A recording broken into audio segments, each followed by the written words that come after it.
হাজারো ব্যথা বেদনার পরে ফিরে আসনি তুমি আপন ঘরে। দিনের আলো তুমি ছড়িয়ে দিতে চলে গেলে মদিনায় মক্কা ছেড়ে। হে রাসূল তোমাকে ভুলি আমি কেমন করে। হে রাসূল তোমাকে ভুলি আমি কেমন করে। খেয়ে না খেয়ে দিন প্রচারের কাজে নিজেকে দিয়ে বিলিয়ে তায়েফের কাফেরেরা চিনল না এ আলো। দুষ্ট ছেলেদের পিছু দিল লেলিয়ে। পাথরের আঘাতে ক্ষত বিক্ষত হয়ে সারা শরীর থেকে রক্ত ঝরে। হে রাসূল তোমাকে ভুলি আমি কেমন করে। হেরার দোহাই তোমারই ধ্যান আসমান থেকে নামে আল কোরআন। ভাঙল সবার ভুল তোমারই পরে আসলো কোরআনের ছায়া তলে। খালিদ ওমর আলী আবু বকর ইসলামী ঝান্ডা নিল যে তুলে। আল আমিন তুমি ছিলে চিরদিন সকল মানুষের তরে। হে রাসূল তোমাকে ভুলি আমি কেমন করে। হাজারো ব্যথা বেদনার পরে ফিরে আসনি তুমি আপন ঘরে। দিনের আলো তুমি ছড়িয়ে দিতে চলে গেলে মদিনায় মক্কা ছেড়ে। হে রাসূল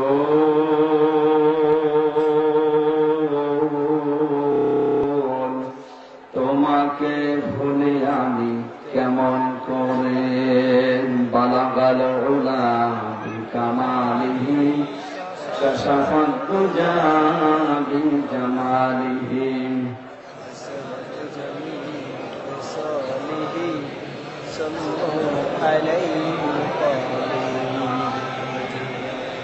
আলহামদুলিল্লাহ। ঢাকা জেলার আশুলিয়া থানার অন্তর্গত এনভয় কমপ্লেক্সের কর্মরত সকল সদস্যগণের উদ্যোগে ঐতিহাসিক দশম বাৎসরিক তাফসীরুল কোরআন মাহফিল বিশ্বনবী মুহাম্মদ রাসূলুল্লাহর জন্মের এই মাস 12 রবিউল আউয়াল সিরাতুন নবী সাল্লাল্লাহু আলাইহি ওয়াসাল্লামের এই পবিত্র মাহফিলের স্বনামধন্য সভাপতি এনজয় কমপ্লেক্সের সম্মানিত ম্যানেজার জনাব মোহাম্মদ আবু হোসেন হায়াতে তাজ্জেবা সিহাতে কুল্লিয়া কামনা করি আল্লাহ যেন দান করেন। জোরে বলেন আমিন। আলোচনা রেখেছেন জনাব মাওলানা হুসাইন আহমেদ মাহফুজ চুয়াডাঙ্গা, জনাব মাওলানা ডক্টর হুমায়ুন কবির চুয়াডাঙ্গা, আলহাজ মাওলানা মুফতি আনিসুর রহমান হামিদি। আরফানা লাকা যিকর সম্মান মর্যাদা আল্লাহ যেন আরো বাড়িয়ে দেয়। আমিন। মঞ্চে বসা উলামায়ে ইকরাম, আসমানের নিচে জমিনের উপরে আল্লাহকে যারা সবচেয়ে বেশি ভয় করে, ইন্নামা ইয়াখশাল্লাহা মিন ইবাদিহিল উলামা। আল্লাহ তাআলা বলেন সূরা ফাতির 28 নম্বর আয়াতে, অবশ্যই পৃথিবীতে আমার বান্দা বান্দীদের ভেতরে আমি আল্লাহকে সবচেয়ে বেশি ভয় করে আলেমরা।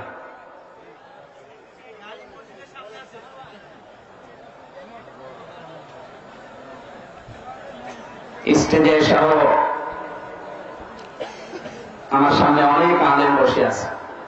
আলেম কারা? যারা আল্লাহকে বেশি ভয় করে। নামের আগে আমরা মনে করি মাওলানা, মুফতি এবং পীরে কামেল লেখা থাকলে বিশাল আলেম নাকি?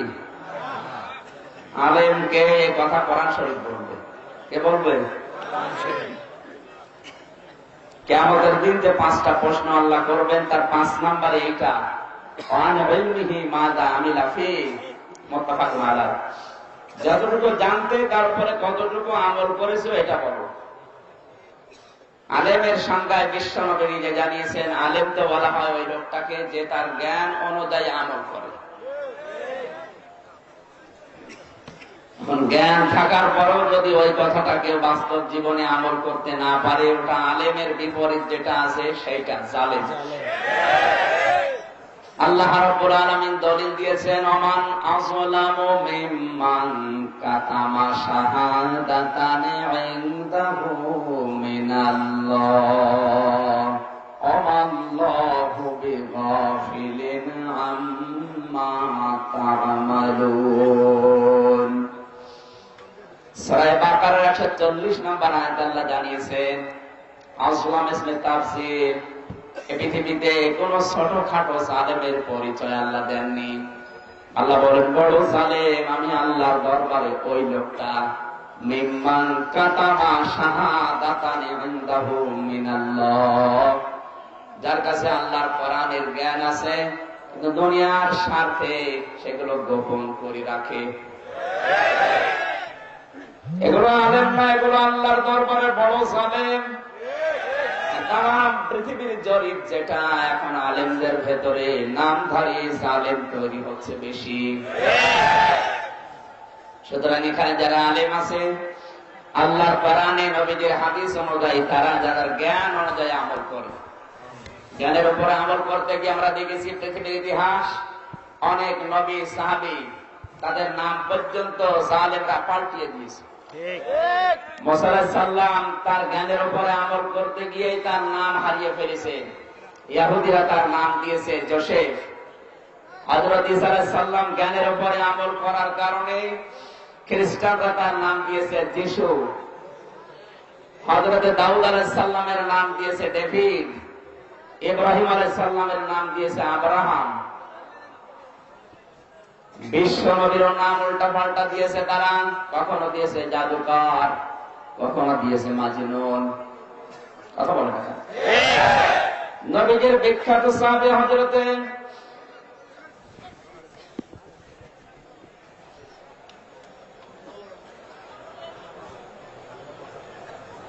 একজন সাহাবীর নাম আমরা দেখেছি পরিবর্তন করে ফেলেছে, একজন মুসলিম বিজ্ঞানের নামও পাল্টিয়ে দিয়েছে। এই সমস্ত মানুষগুলোর নাম পরিবর্তনের পেছনে কারণ ছিল তারা জ্ঞানের উপরে আমল করতে গিয়েছে। জ্ঞান আবু জেহেলের ছিল, এই জন্য তার নাম আবুল হাকাম, জ্ঞানের পিতা। কিন্তু জ্ঞানের উপরে সে আমল না করে হয়েছে আবু জেহেল, মূর্খের পিতা। সুতরাং যে আলেমগুলো এখানে এসেছে, আল্লাহ আমাকে সহ যারা আমরা আসলাম, জ্ঞানের উপরে আমল করে আলেম হয়ে টিকে থাকার তৌফিক যেন আল্লাহ দান করেন। আমিন। আর যেটা এখন বর্তমান বাংলাদেশে বড় কঠিন, ঢাকাতে আপনি একটা মসজিদ অন্তত হাতে গোনা কয়েকটা বাদ দিয়ে দেখাতে পারবেন না যেখানে জ্ঞানের সঠিক কথাগুলো বলার পরে তার ইমামতি টিকে থাকে। আর অধিকাংশ আলেম নামধারী ইমাম ছাড়া এখন যাদের পেশা এবং নেশা ইমামতি, এরাই বাতিলের 5 গোলাম হয়ে যা শিখিয়ে দেয় সভাপতি সেক্রেটারি তাই বলে। যদিও ঢাকার এই এলাকাটা এখনো শুরু হয়নি, সভাপতি সেক্রেটারি যা বলতে পারে তাই। সেদিন রুহুল ভাই বলছিল, একজন ইমামতি করতে গিয়ে চিন্তা করছে আমি তেলাওয়াত করবো আজকে এমন একটা সূরা যেটা কোরআনের মগজ বলা হয়, ইয়াসিন আল কোরআনুল হাকিম।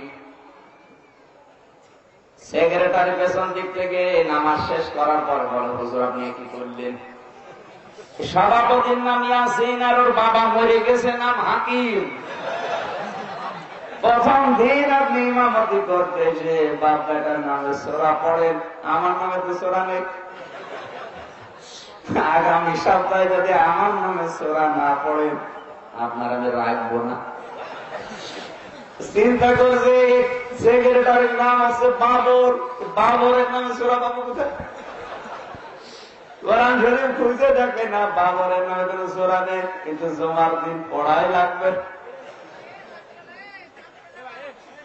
সূরা ফাতিহা যখন শেষ করেছেন, পেছন দিক থেকে সেক্রেটারি গলা খাকার দিয়ে বলে,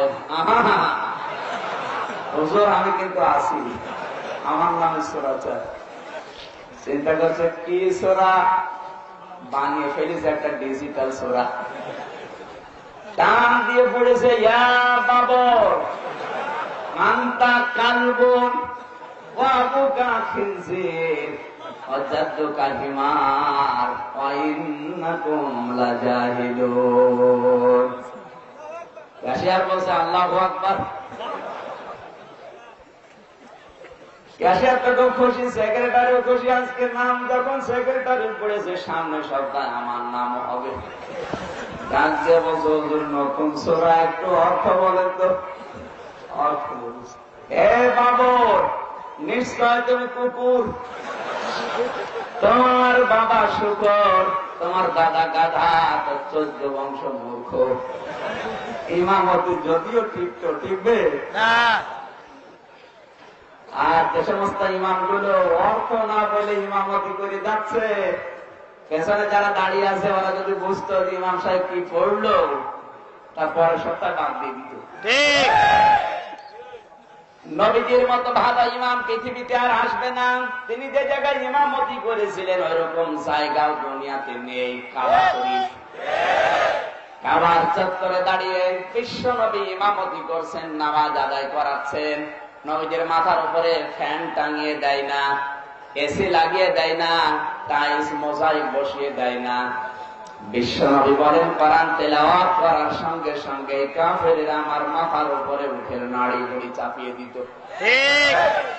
ওয়াইদা তুতলা আলাইহিম আয়াতুনা বায়িনাতিন তা'রিফু ফি ওয়ুহিল্লাযীনা কাফারুল মুনকার ইয়াকাদুনা ইয়াসকুনা বিল্লাযীনা ইয়াতলুনা আলাইহিম আয়াতিনা ইলা আখিরি আয়াত। সূরা হজ 17 নম্বর পারা, 19 নম্বর পৃষ্ঠার 14 নম্বর লাইনের 72 নম্বর আয়াতটা। আল্লাহ রাব্বুল আলামিন বলেন, হে নবী আপনি যখন তেলাওয়াত করেন, আর এই স্পষ্ট দলিল প্রমাণ যখন ওরা বুঝতে পারে যে মুহাম্মদ নামাজে কি বলতে চায়, তা'রিফু ফি ওয়ুহিল্লাযীনা কাফারুল মুনকার, আপনি দেখবেন আপনার উপরে কাফেরদের মন খারাপ হয়ে গেছে, এমনকি আপনাকে মারার জন্য তারা এগিয়ে আসতেছে। এই আয়াতটা আজ বর্তমান বিশ্বের ইমামদের ইমামতি পার্থক্য করে দিচ্ছে। নবীজির মতো এত দামি ভালো ইমাম নামাজ আদায় করালে কাফেররা যদি নাড়ি ভড়ি চাপিয়ে দিতে পারে, আর তোমার মাথার উপরে ফ্যান দিয়ে হয় না, এসি টাঙিয়ে দেয়, বোঝা লাগবে নবীর মতো ইমাম তুমি হতে পারোনি।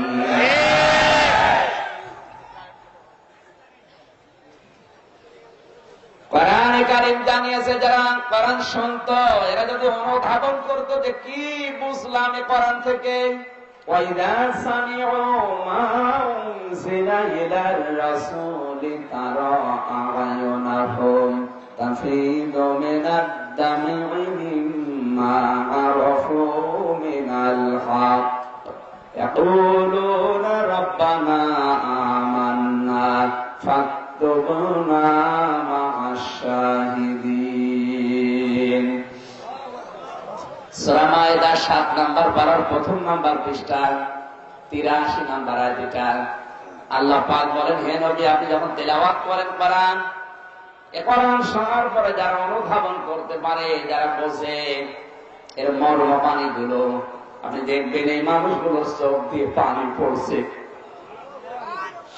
কোরআনের আলোচনায় সবার চোখে পানি আসবে না, অনুধাবন করার যোগ্যতা যদি আপনার থাকে যে কোরআন বলে কি আর আমি জীবনে করি কি, তখন দেখবেন আপনার মনের অশান্তি চোখ দিয়ে পানি চলে এসেছে। তারা কোরআনের আয়াতগুলো বোঝার পরে তখন চিন্তা করে না এগুলো হক কথা, সত্য কথা। বাড়ি যাওয়ার আগে মাহফিল থেকে ফিরে যখন যায় সিদ্ধান্ত নিয়ে যায়, ইয়াকুলুনা রাব্বানা আমান্না। এই কথাগুলোর উপর আমরা এই মুহূর্তে ঈমান আনলাম। ফাকতুবনা মা'আশ শাহিদিন। হে আল্লাহ, তুমি যাদের নাম লিখে রেখেছো তাদের সাথে আমাদের নামটাও লিখে নাও।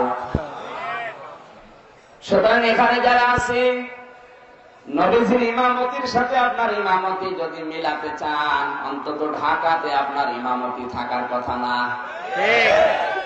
এই গুলশান বনানী আমি যতটুকু খোঁজ জানি বা নিজে গেছি,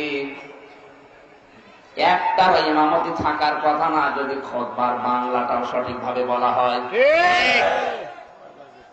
শুধু আরবি পড়ে অনেক জায়গায় খুতবা দেওয়া। এই যে গুলশানে যান, বসুন্ধরা যান, যা আরবিতে লেখা আছে বলে যাচ্ছে, সামনে যারা আছে ওরা মনে করছে হুজুর দোয়া করছে।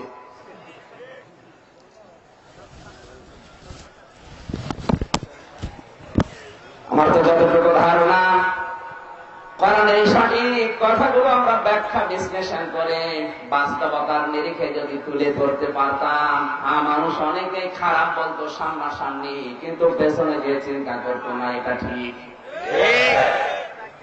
এই দোষটা আমাদের আলেমদের। এই জন্য আলেমের কথা বলছি বারবার। আলেম হচ্ছে ওই লোকটা যে তার জ্ঞান অনুযায়ী আমল করে। বলেন, শয়তানের মতো আলেম আপনি হতে পারবেন না, ওর মতো জ্ঞানী। ও ফেরেশতাদের উস্তাদ ছিল, কিন্তু জ্ঞান অনুযায়ী আমল না করার কারণে আল্লাহ তাকে মারদুদ বানিয়ে দিয়েছে। তার নামের শেষে পাবেন রাজিম, শয়তান, ইবলিস, কত রকমের নাম তার নামের আগে পরে বিশেষণ পেয়ে যান। একটাই কারণ, সে তার জ্ঞান অনুযায়ী আমল করেনি, অহংকার করেছিল। আজ আমরা যদি আল্লাহর দরবারে আলেম হতে চাই, অবশ্যই আমাকে জ্ঞান অনুযায়ী আমল করা লাগবে, মাস্ট বি। আল্লাহ তুমি আমাদের তৌফিক ভিক্ষা দাও, জোরে বলেন আমিন। সামনে বসা মুসলমান ভাইরা, পর্দার আড়ালের সম্মানিতা মা এবং বোনেরা, প্রশাসনের ভাইরা, বিশেষ করে যাদের উদ্যোগে মাহফিল, আল্লাহর হাবিব তাদের সম্পর্কে জানিয়েছেন আল কাসিবু হাবিবুল্লাহ। যারা উপার্জন করে খায়, কাজ করে খায়, এরা আল্লাহর বন্ধু। আল্লাহর এই বন্ধু এবং বান্ধবী যারা এখানে কাজ করে, এই মানুষগুলোর উদ্যোগে আজ তাফসীর মাহফিল। আমি শুনলাম এদের 1 বছরের বেতনের 1 দিনের যে বেতন প্রত্যেক জনের কাছ থেকে কেটে নেয়। কোরআনের জন্য আপনি একটা দিনের পরিশ্রমের টাকাগুলো প্রচারের জন্য দিচ্ছেন, জীবনে অন্য কিছু কবুল হবে কিনা জানি না। আল্লাহর হাবিব জানিয়েছেন কোরআনের জন্য যতটুকু করবা ওইটা কিয়ামতে তুমি দেখতে পাবা। সুতরাং এই আয়োজনে যারা শরীক আছে, এই কর্মচারী কর্মকর্তা যারা আছেন, আল্লাহ রাব্বুল আলামিন এদেরকে যেন বন্ধু হিসাবে কবুল করেন। আমিন। দল মত নির্বিশেষে রবিউল আউয়াল মাসে বিশ্বনবীর আদর্শের উপরে, সিরাতের উপরে আমরা কিছু কথা তেলাওয়াতকৃত আয়াত সামনে রেখে বলব। যে আল্লাহ আমাদেরকে কোরআন শোনার জন্য আসার তৌফিক দিলেন, খুশি হয়ে বলছি আলহামদুলিল্লাহ। আলহামদুলিল্লাহ। আরো জোরে বলেন আলহামদুলিল্লাহ। আলহামদুলিল্লাহ। এমন কোরআন শরীফ শুনতে এসেছেন যেটা 1 দিন, 2 দিন, 3 দিনে না। কোরআনে কারিমে আল্লাহ জানিয়েছেন, قُلْ لَوْ كَانَ الْبَحْرُ مِدَادًا لِكَلِمَاتِ رَبِّي لَنَفِدَ الْبَحْرُ قَبْلَ أَنْ تَنْفَدَ كَلِمَاتُ رَبِّي وَلَوْ جِئْنَا بِمِثْلِهِ مَدَدًا। সূরা কাহফের 109 নম্বর আয়াতে আল্লাহ জানিয়েছেন, হে নবী আপনি বলেন, যদি পৃথিবীর যত সাগর আছে, এই কথা একটু বন্ধ করা লাগবে। জায়গা হচ্ছে না, আমরা তো দেখতে পাচ্ছি। আগামীতে এই মাহফিলটা আমি আর নেব না, বলে যাচ্ছি। এরা গতবারও জায়গায় সমস্যা হয়েছে, এবারও তো জায়গা নেই, আসলে এরাও কি করবে। আপনারা মনে মনে যদি আরো একটা প্রজেক্টর দিয়ে দিতেন এই চাপটা এখানে দিতেন। 3টা দেওয়া আছে, আরো 3টা দেওয়ার দরকার ছিল। এই যে ময়লার ভেতরে মানুষ দাঁড়িয়ে আছে দেখা যাচ্ছে, কি করা যাবে?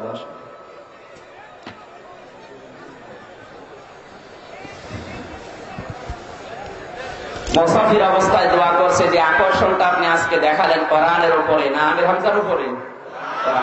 আল্লাহ যেন এইটা কিয়ামতে কোরআনের সুপারিশ আপনার পক্ষে দিয়ে দেন। আমিন।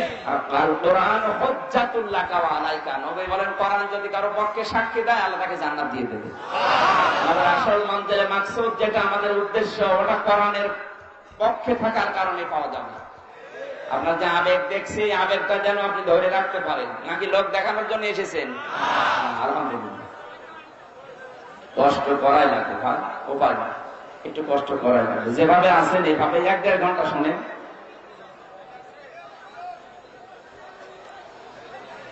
আল্লাহ এখানে বাহার শব্দ দিয়েছেন। হে নবী আপনি বলেন যত সমুদ্র পৃথিবীতে আছে সব পানি যদি এক জায়গায় করা হয়, পানি বানিয়ে ফেলা হয়, সমুদ্র কিন্তু মহাসমুদ্র বাংলাদেশে নেই। তাম দুনিয়াতে আছে মহাসমুদ্র মাত্র 5টা। আটলান্টিক যেটা, প্রশান্ত যেটা 36,000 ফিটের গভীরতা, 49,000 মাইলের প্রস্থ। এত বড় বড় সাগর তাম দুনিয়া মিলিয়ে আছে মাত্র 5টা। বে অফ বাংলা যেটা বাংলাদেশ, শ্রীলঙ্কা, মালদ্বীপ হয়ে গেছে, এটা কিন্তু মহাসাগর না, এটা উপসাগর। এই সাগরের পানি যদি আপনি কালি বানিয়ে ফেলেন, যত গাছ আল্লাহ দুনিয়ায় বানিয়েছেন সব গাছ যদি কলম হয়ে যায়, দুনিয়ার জিন আর ইনসান সবাই মিলে যদি কোরআনের আয়াতের ব্যাখ্যা লেখা শুরু করে, আল্লাহ বলেন সাগরের পানি শেষ হয়ে যাবে, কোরআনের ব্যাখ্যা লেখা শেষ হবে না। সেই কোরআন শরীফ আমরা 1-1.5 ঘন্টায় এই সাগর থেকে সোজ দিয়ে পানি তোলার মতো হবে। তারপরও আপনি একটু অ্যাক্টিভ হয়ে শোনেন, যতটুকু শুনবেন আল্লাহ বরকত দেবে। আর একটা আয়াত আল্লাহ জানিয়েছেন আলাওয়ান্না মা ফিল আরদি মিন শাজারাতিন আকলামু ওয়াল বাহরু ইয়ামুদ্দুহু মিন বাদিহি সাবআতু আবহুরিন মা নাফিদাত কালিমাতুল্লাহ ইন্নাল্লাহা আজিজুন হাকীম। জোরে বলেন আল্লাহু আকবার। সূরা লোকমানের 27 নম্বর আয়াত। এই আয়াতগুলো আমি যখন একা একা পড়ি এমনিতেই সেজদা দিতে মনে বলে। এত বড় কোরআন শরীফ আল্লাহ আমাদেরকে ধন্য করেছেন দিয়ে। আল্লাহ পাক বলেন মাহফিল আরদি মিন শাজারাতিন আকলাম ওয়াল বাহার। কলমের বহু বছর আকলাম, পৃথিবীতে যত সাগর আছে সব সাগরকে যদি কালি বানিয়ে ফেলতে পারো, গাছগুলো দিয়ে যদি কলম বানিয়ে লেখা শুরু করো, আল্লাহর কালেমার ব্যাখ্যা লেখার আগে এগুলো সব শেষ হয়ে যাবে। জোরে বলেন আল্লাহু আকবার। আমরা কয়েকদিন আগের একটা তথ্য বলছি, K1 সুপার কম্পিউটার আমেরিকার নিউ ইয়র্ক সিটিতে এটা পাওয়া গেছে। গবেষণা চালিয়েছে 10 জন বিজ্ঞানী। বিশ্বের প্রায় 4,500 ধর্মীয় গ্রন্থ এর ভেতরে দিয়েছে যে কোনটা সঠিক আর ভুল আছে কয়টায় কোনটা। যতগুলো ধর্মীয় গ্রন্থ দিয়েছে একটা একটা করে প্রতিটি 5টা 7টা 10টা 15টা ভুল আছে। আর এরকম কিতাব আর একটা লেখা সম্ভব, এ কথা স্ক্রিনে লেখা আসছে। কোরআন শরীফ সর্বশেষ দেওয়ার পরে স্ক্রিনে লেখা এসেছে এ কোরআনের ভেতরে কোনো ভুল নেই, কিন্তু এরকম কিতাব বানানো সম্ভব। আপনি বললে হবে? কম্পিউটার স্ক্রিনে লেখা দেখার পরে বিজ্ঞানী 10টায় খ্রিস্টান, এরা তো মহা খুশি। এতদিন জানতাম কোরআনে ভুল নেই, সেটা প্রমাণে কেউ কম্পিউটার দিল। 2 নম্বরে জানতাম এর মতো কিতাব লেখা সম্ভব না, কিন্তু এখন দেখি কম্পিউটারের স্ক্রিনে লেখা এসেছে যে সম্ভব। এ সমাজ যত লাগুক অসুবিধা নেই, কালকে ছড়িয়ে দেব। স্ক্রিনের শেষের দিকে লেখা দেখে সময় লাগবে কতদিন? 63,000 অক্টেলিয়ান বছর। আমরা যারা গণিত বুঝি, একক, দশক, শতক, সহস্র, হাজার, অযুত, লক্ষ, নিযুত, কোটি, million, trillion, trillion, billion, pillion, জিলিয়নের পরে অক্টেলিয়ান। আমরা মাথা খারাপ তো বাসেরই মাত্র 60 বছর। তাও 63 অক্টেলিয়ান হলে হতো 63,000 অক্টেলিয়ান বছর সময় লাগবে। শেষে আশ্চর্যবোধক চিহ্ন আছে। সম্ভব এইরকম কোরআন শরীফ শোনার জন্য আমরা বসে আছি। আল্লাহ পাক বলেন, হাদা বায়ানুল লিন্নাসি ওয়া হুদাও ওয়া মাউইযাতুল লিল মুত্তাকিন। সূরা আলে ইমরানের ভেতরে আল্লাহ জানিয়েছেন, হাদা বায়ানুল লিন্নাস। এই যে কোরআন শরীফ একটা বক্তব্য মানুষের জন্য আল্লাহ দিয়েছেন। কোরআনের বক্তব্যগুলো কাদের জন্য? আরো জোরে বলেন। এখন এই মানুষের ভেতরে শ্রেণী দুইটা, একটা জীবিত মানুষ, একটা মরা মানুষ। এখানে আল্লাহ লিন্নাস দিয়ে জানিয়েছেন কোরআনের বক্তব্যগুলো আমি আল্লাহ দিলাম জিন্দা মানুষদের জন্য। কিন্তু আজকে বাংলাদেশে 96% মুসলমান ষড়যন্ত্র করছে, কারা কে বা জানি না, যে কোরআনের মাহফিল গুলো তারা বন্ধ করতে চাচ্ছে। আরে ভাই, এখান থেকে আপনি যে চিন্তা ভাবনা নিচ্ছেন ওইটা বলা হয় না। জোরের মন সব সময় পুলিশ পুলিশ জানে যে কোরআনের হক কথা যদি বলে, আমি দেশ সচিবালয়ে বসে কলমের খোঁচা দিয়ে 20 কোটি টাকার মালিক হয়েছে, এইটাই বলবে। এই জন্য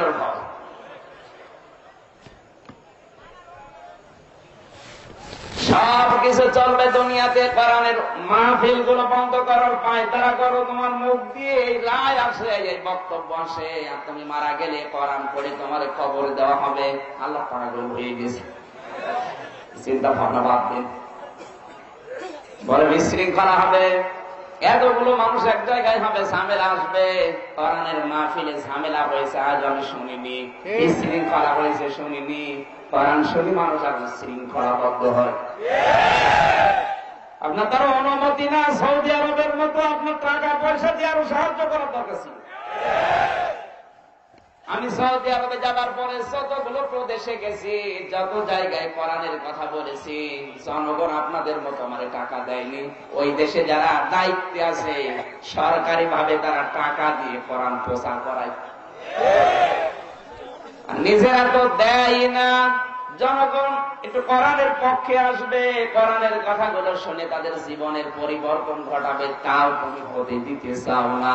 তাহলে লিন্নাস এই শব্দটা কেটে কোরআন থেকে বাদ দিয়ে দাও, যে কোরআন জীবিত মানুষের জন্য না। আমার মা মরে গেলে কোরআন পড়ো। মরা মানুষের জন্য তো আল্লাহ কোরআন শরীফ দেয়নি, দিয়েছে জিন্দা মানুষের জন্য। যে লোকটাই বক্তব্য দিল যে কোরআনের মাহফিল বন্ধ, আমার মনে হয় ওই লোকটার মা যদি আজকে মারা যায়, ওর বাবা মারা যায়, আমাদেরকে ডাক দিয়ে বলবে, হুজুর একটু কোরআন শরীফ পড়ে দেন। আরে বেটা, তোর মা মারা গেছে, বাবা মারা গেছে, ওরা পড়িয়ে করবেন কি? কোরআন তো শোনানোর দরকার ছিল সামনে যারা বসে আছে এদের। এখানে লিন্নাস, হাদা বায়ানুল লিন্নাস, এটা বক্তব্য মানুষের জন্য। কোন মানুষ? যাদের জীবন আছে।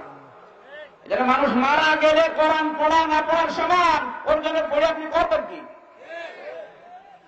আর মানুষ মারা গেলে কোরআন পড়লে ওর কবরের আযাব বাড়বে যদি ওর কোরআনের উপরে আমল না থাকে।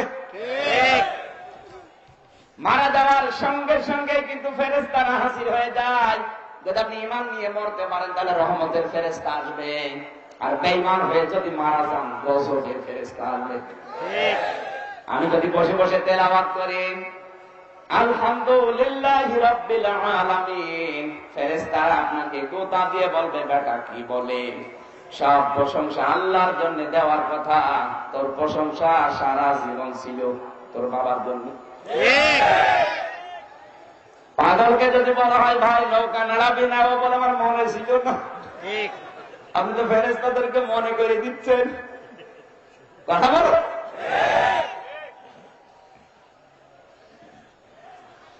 এই জন্য ধারণাগুলো পাল্টানো লাগবে। কোরআন শরীফ আল্লাহ দিয়েছেন জিন্দা মানুষকে শোনাতে। জিন্দা মানুষ যখন কোরআন বুঝবে, কোরআনের ছায়াতলে আসবে। নবীজি যেমন বলতে পেরেছিলেন ১৫০০ বছর আগে, খায়রুল কুরুনি করনি, আমার যুগ শ্রেষ্ঠ যুগ। বাংলাদেশেও যদি কোরআন ওইভাবে কায়েম হয়ে যায়, বাংলাদেশ হবে সোনার বাংলা। সোনার বাংলা শুধু নাম শুনেছি, আজও আমরা কিন্তু দেখিনি। দেখেছি না? দেখা যাবে যদি কোরআনে কারীম প্রতিষ্ঠিত হয় এই দেশে মদিনার মতো। নবীজি এমনি বলেন নাই খায়রুল কুরুনি করনি, আমার যুগ শ্রেষ্ঠ যুগ। ওটা ইমাম সাহেবরা প্রত্যেক জুমার দিন শেষের দিকে পড়ে, কিন্তু আগের শব্দগুলো তাড়াতাড়ি পড়ে ফেলে। সুলতানু সিল্লুল্লাহি ফিল আরদি মান আহানা সুলতানাল্লাহি ফিল আরদি আহানাহুল্লাহ। এই পৃথিবীর যিনি বাদশাহ, ওই বাদশাহ হবে ওই দেশের জন্য রহমত স্বরূপ। ও যদি ন্যায় বিচার কায়েম করতে পারে। ইমাম সাহেব আরবিতে বলে, যদি অনেক মুসল্লি মনে করে মনে হয় হুজুর দোয়া করছে করুক, কিন্তু ওইটা যদি বাংলায় অর্থ করে বাস্তবে মিলাতো, এদের ৪৭ বছর আগে সোনার বাংলা হয়ে যেত। এখানে সুলতান শব্দটা বলে ইমাম সাহেব, সুলতান মানে শুধুমাত্র প্রধানমন্ত্রী না, এদেশের দায়িত্বে যেই যাবে তাদেরকে দেশের জন্য রহমত স্বরূপ হওয়া লাগবে। বিশেষ করে ১৬০৮ জন মানুষ দায়িত্বে আছে। এই মানুষগুলো হযরতে ওমরের মতো সততা যেদিন তৈরি করতে পারবে, সোনার বাংলা আপনি আসলে সোনার বাংলা দেখতে পাবেন। এটা মানুষের জন্য বক্তব্য দিলেন আল্লাহ, এটা জিন্দা মানুষের জন্য। আর সেই জিন্দা মানুষদেরকে সোনা থেকে বঞ্চিত করে আমরা মরা মানুষের জন্য নিয়ে গেছি। ঠিক, মানুষ মারা গেলে কোরআন পড়ার কোন দরকার নেই। ওর যদি আমল না থাকে কোরআনের উপরে, আবার বলছি ওর আযাব কিন্তু বাড়বে। আপনি যত পড়বেন ওর আযাব তত বেড়ে যাবে।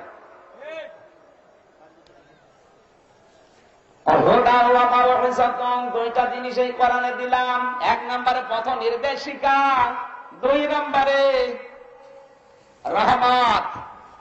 কোরআন থেকে যদি আপনি হেদায়েতের পথ খুঁজে নিতে না পারেন, বুঝতে হবে আপনার কপালে হেদায়েত বলতে আর কিছু নেই।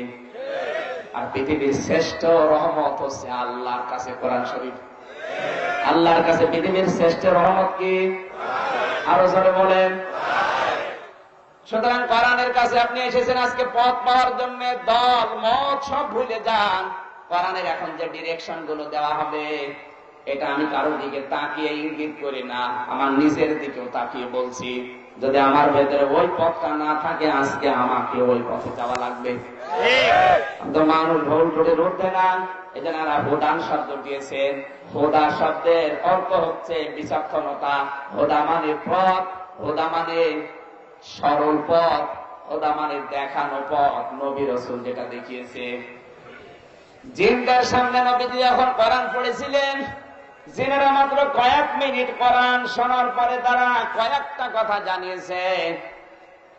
ক্বালু ইন্না সামি'না কুরআনান আজাবা। অবশ্যই আমরা আশ্চর্য কোরআন শুনলাম। এ কথা বলছে ওই সমস্ত জিনেরা যাদের বয়স ১০০০, ১৫০০, ২০০০, ৫০০০ বছর, যারা তাওরাত শুনেছে, জাবুর শুনেছে, ইনজিল শুনেছে, কোরআনও শুনছে। ওগুলো শুনে তারা আজাবা বলে না, এই কোরআন শুনে বলছে আমরা আশ্চর্য কোরআন শুনলাম। সূরা জিনের ২ নম্বর আয়াত আল্লাহ দলিল দিচ্ছেন। জিনেরা এতটুকুই বলে শেষ করে দেয়নি। ইয়াহদি ইলার রুশদি ফামান্না বি ওয়ালান নুশরিকা বিরাব্বিনা আহাদা। জোরে বলেন আল্লাহু আকবার। একটু খেয়াল করে শোনেন। ইয়াহদি ইলার রুশদি ফামান্না বি। জিনেরা কোরআন শোনার পরেই বলেছে আমরা এমন কোরআন শুনেছি যে কোরআন আমাদেরকে হেদায়েতের পথ বলে দিয়েছে, আর আমরা ঈমান আনলাম ওই আল্লাহর উপরে। ওয়ালান নুশরিকা বিরাব্বিনা আহাদা। কোনদিন আমরা ওই আল্লাহর সাথে আর শরীক করব না। ওয়ালান নুশরিকা দিয়েছে, মজার আগে লান আসলে অর্থ হয় কখনোই হবে না, কখনোই করব না। জিনেরা মাত্র কয়েক মিনিট কোরআন শোনার পরে তারা যদি কোরআন থেকে হেদায়েতের পথ নিতে পারে আর সিদ্ধান্ত দিতে পারে জীবনেও আল্লাহর সাথে আর কোনোদিন শরীক করব না, আজকে 1-1.5 ঘন্টা কোরআন শোনার পরে যদি আপনার এরকম পরিবর্তন না আসে, আপনার খবর আছে। কোরআনে কারীম জানিয়েছে আল্লাযীনা আমানু ওয়া তাতমাইন্নু কুলুবুহুম বিযিকরিল্লাহ আলা বিযিকরিল্লাহি তাতমাইন্নুল কুলুব। সূরা রদ 13 নম্বর পারার 12 নম্বর পৃষ্ঠা 2 নম্বর লাইনের 28 নম্বর আয়াতটা আল্লাহ তাআলা বলেন, হে নবী আপনি বলেন যাদের ভেতরে ঈমান আছে তাদের সামনে আল্লাহর জিকির, আল্লাহর নাম উচ্চারণ করলে ওদের অন্তরাত্মায় শান্তি আসবে, আনন্দ লাগবে। আজ অনেক মুসলমান এখানে আছে, আল্লাহর কোরআনের কথা শুনলে, আল্লাহর জিকির শুনলে ওদের ভালো লাগে না, ওদের ভালো লাগে ওদের বাবার প্রশংসা করলে। তাহলে কোরআনের এই আয়াত আপনি কি দেখলেন? আল্লাযীনা আমানু ওয়া তাতমাইন্নু কুলুবুহুম বিযিকরিল্লাহ। এভাবে আপনি বলেন তাদের ঈমান আছে, তাদের সামনে আল্লাহর জিকিরের কথাগুলো বললে, জিকির মানে কোরআন শরীফ। জিকির মানে কি? কোরআন শরীফ। জিকির মানে নামাজ, জিকির মানে উপদেশ, জিকির মানে আল্লাহর আইন, জিকির মানে আল্লাহর স্মরণ।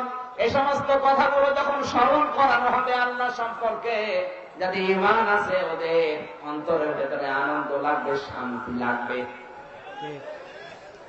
আমি যারা ধর্মে ঈমান তাদের ঈমান বেড়ে যাবে, আয়াতের ব্যাখ্যায় দেখেছি প্রথমে তাদের যে আনন্দ লাগবে এটা তাদের অন্তরের ভেতরে একটু শান্তি আসবে। এটা যদি প্রথমে টের না পায় তাহলে তাদের পশমগুলো কোরআনের কথা শুনলে খাড়া হয়ে যাবে। এইটাও যদি না হয়, বাম স্তনের 2 আঙ্গুল নিচে একটা গোস্তের টুকরা আছে, ওইটা মাঝে মাঝে কেঁপে উঠবে। এখন আপনি দেখেন তো কোনটা হচ্ছে। মনে যদি আনন্দ না লাগে, আরো খারাপ লাগে যে কি হচ্ছে, এরকম হলে আপনি বুঝবেন আপনার ঈমান নেই।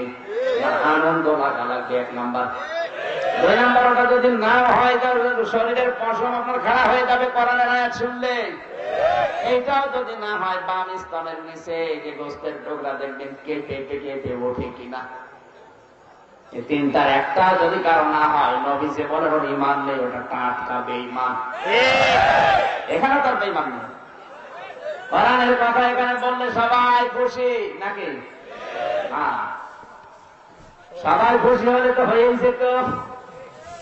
অনেকে আছে মন খারাপ করবে, দেখবেন, দেখেন কার মন খারাপ হয় বুঝবেন ওইটার ঈমান নেই। এবার দেখবেন আর মন খারাপ নেই, সব হাসতেছে। কোরআনের বক্তব্যগুলো আল্লাহ দিয়েছেন কাদের জন্য? আমরা কি বুঝলাম? জীবিত মানুষদের জন্য। এরা পথ নির্দেশিকা পাবে কোরআন থেকে, কোরআন তাদের জন্য রহমত হবে। কারা তারা? লিল মুত্তাকিন, যারা আল্লাহর কাছে ভদ্রলোক। কি লোক? ভদ্রলোক। আরো জোরে বলা লাগবে, ভদ্রলোক। কোরআনের উপদেশ গ্রহণ করে তারা, কোরআন থেকে হেদায়েত নেয় তারা, কোরআনকে রহমতের কিতাব মনে করে তারা, যারা আল্লাহর কাছে ভদ্রলোক। আর আমরা বাংলাদেশে উল্টা দেখি,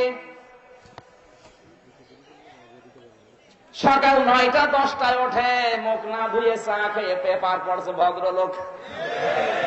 ওটা অভদ্র, শয়তান ওর থেকে ভালো। তাহাজ্জুদের নামাজ, ফজরের নামাজ, চাষতের নামাজ, এগুলোর তো খবরই নেই। সকাল 9টা 10টায় উঠে মুখ না ধুয়ে আগে চা খেয়ে পেপার দেখে। আমরা মনে করি এগুলো ভদ্র ফ্যামিলি, এগুলো অভদ্র।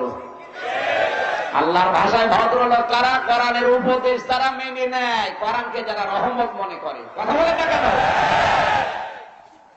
আমরা এখন কোরআন শুনে এসে আজকে ভদ্রলোক হয়ে যাবো আল্লাহর ভাষায় নাকি? কোরআন থেকে আপনাকে পথ নেওয়া লাগবে। অন্য কেউ পথ দেবে, আপনি ওইটা মনে করবেন না, তাহলে অভদ্র হয়ে যাবে। কোরআন থেকে যদি পথ নিয়ে আপনি মেনে নিতে পারেন না, তাহলে আপনি আল্লাহর কাছে ভদ্রলোক হয়ে কিয়ামতে উঠতে পারবেন। এই পৃথিবীতে সবচাইতে বড় অভদ্র ছিল শয়তান। কি কথা বলেন না কেন? অভদ্র হওয়ার পেছনে কারণ ছিল 3টা। আমি কোরআন শরীফ থেকে বলছি, তাদের কাগজ কলম আছে, এটা নোট করলে আপনার কাজে লাগবে। আল্লাহ রাব্বুল আলামিন বলেন, قال فاهبط منها فما يكون لك أن تتكبر فيها فاخرج إنك من الصاغرين। সূরা আরাফের 12 নম্বর 13 নম্বর আয়াত। কাজে লাগবে কেন বলছি? কারণ কোরআনের এই আয়াতগুলো আমাদের জীবিত মানুষদের জন্য। আপনি একটু মিলিয়ে দেখবেন, এই গুণাগুণগুলো যদি আপনার ভেতরে থাকে তাহলে আপনি মানুষ শয়তান। জিনের ভেতরে এই গুণাগুণ ছিল, জিন শয়তান। আর এই গুণাগুণ কোন মানুষ যদি অর্জন করে, ও মানুষ শয়তান। জিন শয়তান আয়াতুল কুরসি আর 4 কোণ পড়ে ফু দিলে চলে যায়, আর মানুষ শয়তান পুরা কোরআন শরীফ পড়ে ফু দিলেও যায় না। এটা পার্থক্য। আর আপনি একটু মিলান তো, আপনি কি শয়তান তাহলে দেখি না? আয়াত বলবো না, বলেন। এই যে মানা করছে বল, তাহলে ওনার সাথে বললেন না, আমি বলবো যা হয় হোক। আমাদের কারো ভেতরে এই গুণ আছে কিনা দেখি। অনেকে মনে করে জিন শয়তান শুধু জিনদের ভেতরে না, মানুষের ভেতরে যে শয়তান আছে তার বাস্তব প্রমাণে আয়া। 1 নম্বরে মানুষের ভেতরে শয়তান ওই লোকটা যে অহংকার করে চলে, তাকাব্বুরিদার ভেতরে আছে।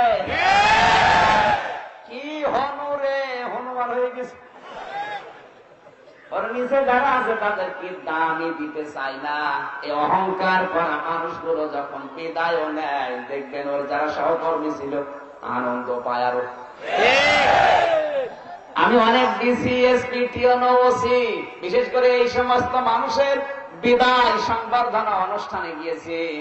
বিদায় অনুষ্ঠানে যে দেখেছি, এক পুলিশ আর এক পুলিশের সাথে বলছে, ভাই ও শয়তান যাচ্ছে, ভালো হচ্ছে। আরো কান্নাকাটি করবে কি, যে এতদিন আমাদের দায়িত্বে ছিল এসপি সাহেব, আর চলে যাচ্ছে, এরকম মানুষ আর আসবে না। কান্নাকাটি দূরের কথা, একজন আরেকজনের কাছে মুখ নিয়ে বলছে, ভাই ও শয়তান মরলে ভালো। তাহলে কি করেছে তার অধীনস্থ মানুষদের উপরে? এই আশুলিয়া এলাকায়, গাজীপুর এলাকায় এমনও গার্মেন্টস আছে, এর এমডি যখন বিদায় সংবর্ধনা দেয়, কান্নাকাটি মানুষ করবে না, আরো আনন্দ পান যে শয়তান যাচ্ছে, ভালো হচ্ছে। আমি নিজে দেখেছি আপনার একটা অনুষ্ঠান, এই জন্য বললাম। এই এলাকায় মনে হয় এগুলো নেই। ওটাকে মানুষ বললে ভুল হবে, ওটা টাটকা নির্ভেজাল শয়তান।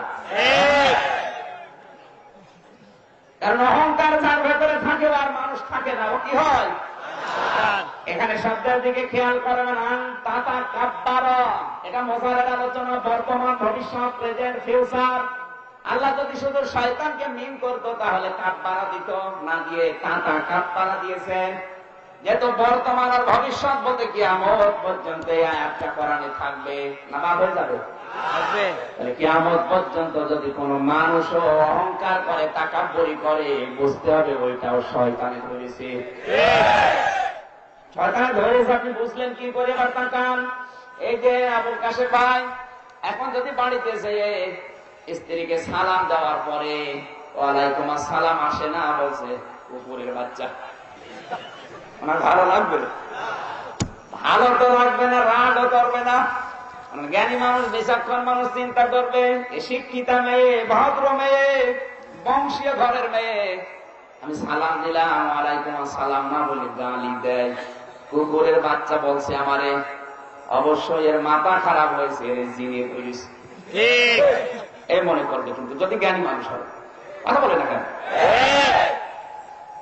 আপনার ভেতরে যখন অহংকার আসবে, বুঝবেন আপনার আসলে মানুষ নেই, আপনাকে শয়তান দখল করে ফেলেছে। আমার কথা মনে হয় আমি বোঝাতে পারিনি। এখানে দায়িত্বশীল মানুষগুলোকে একটু নম্র হওয়া লাগবে। বিশ্ব নবীকে আল্লাহ জানিয়েছিলেন, হে নবী, কোরআনে কারিমে সূরা আল ইমরানের ভেতরে তথ্যটা আমি পেয়েছি। আল্লাহ পাক বলেন, ফাবিমা রাহমাতিম মিনাল্লাহি লিনতা লাহুম ওয়ালাউ কুনতা ফাসসান গালিযাল কলবি লানফাদ্দু মিন হাওলিক ফা'ফু আনহুম ওয়াস্তাগফির লাহুম ওয়া শাবিরহুম ফিল আমর ইলা আখির আয়াত। আল্লাহ তাআলা বলেন, হে নবী, আপনার হৃদয়কে আমি কোমল করে দিয়েছি, নম্র ভদ্র বানিয়ে দিয়েছি আপনাকে। আপনার কোমল অন্তর যদি না হতো, আপনি যদি উগ্র হতেন, বদ মেজাজি হতেন, তাহলে আপনার পাশে মানুষ আসতো না, দূরে থেকে চলে যেত। সুতরাং আমরা দায়িত্বে যে যতটুকু আছি, সে যতটুকু প্রতিষ্ঠান হোক, ঢাকাতে হাজারো দোকানের কর্মচারী তার মালিকের উপরে নারাজ, আপনি একটু গোপনে খোঁজ নিয়ে দেখবেন।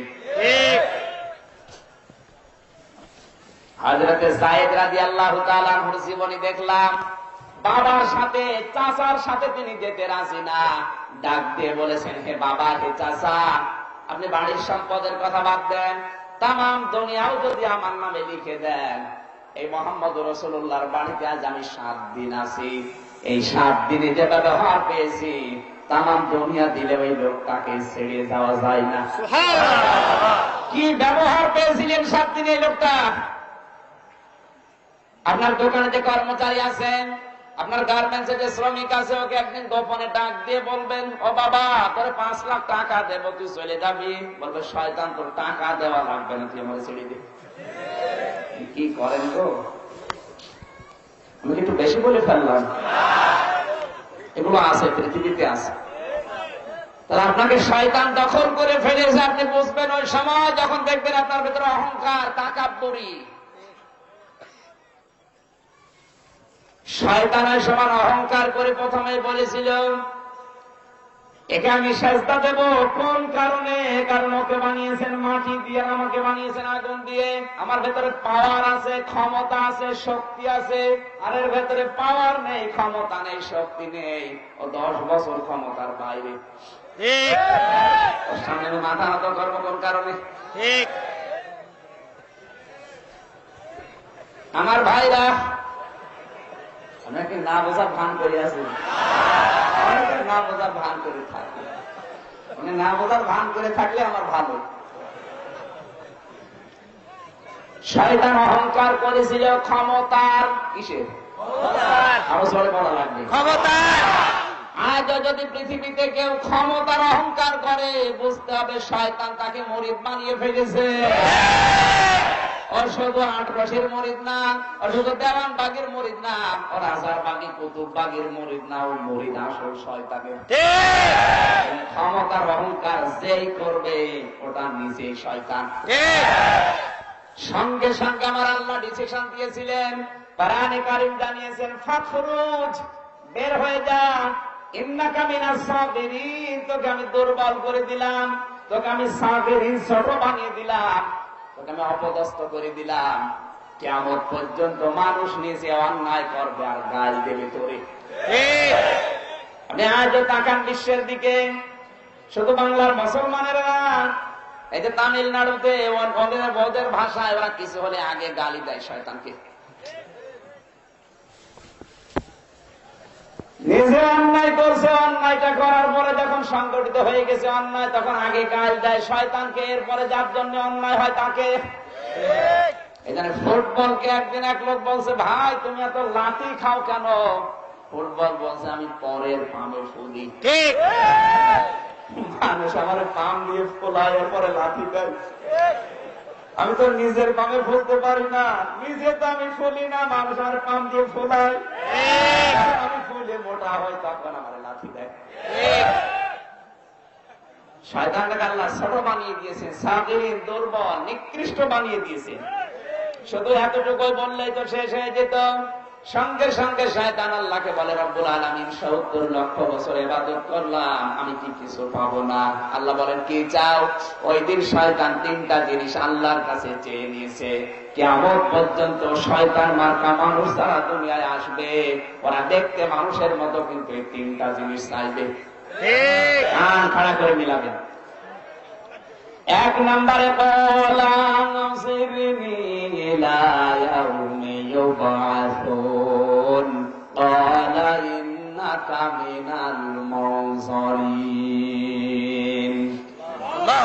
শয়তান প্রথমে আল্লাহর কাছে জানিয়েছেন, আল্লাহ আমি হায়াত চাই। কি চাই? হায়াত চাই। আমি বেশি দিন বেঁচে থাকতে চাই। তাহলে আয়াত থেকে প্রমাণ হয় বেশি দিন বেঁচে থাকার আকাঙ্ক্ষা এটা মানুষের না, এটা শয়তানের। আল্লাহওয়ালা মানুষ দুনিয়ায় বেশি দিন বেঁচে থাকতে চায় না, ওরা তাড়াতাড়ি বিদায় নিয়ে আল্লাহর সাথে সাক্ষাৎ করতে চায়। আর যারা শয়তান মার্কা মানুষ, ওদের এক নম্বরে টার্গেট কি করে বেঁচে থাকা যায়। মরণের কথা শুনলে ওরা ভয় পায়। দুনিয়াটার মানুষ যারা, তাদের সামনে একটু বসে বলবেন, ভাই রক্তের ভেতরে 5 প্রকার ক্যান্সার হয়, আপনার কিন্তু 1 প্রকার হয়েছে, অর্ধেক করে যাবে।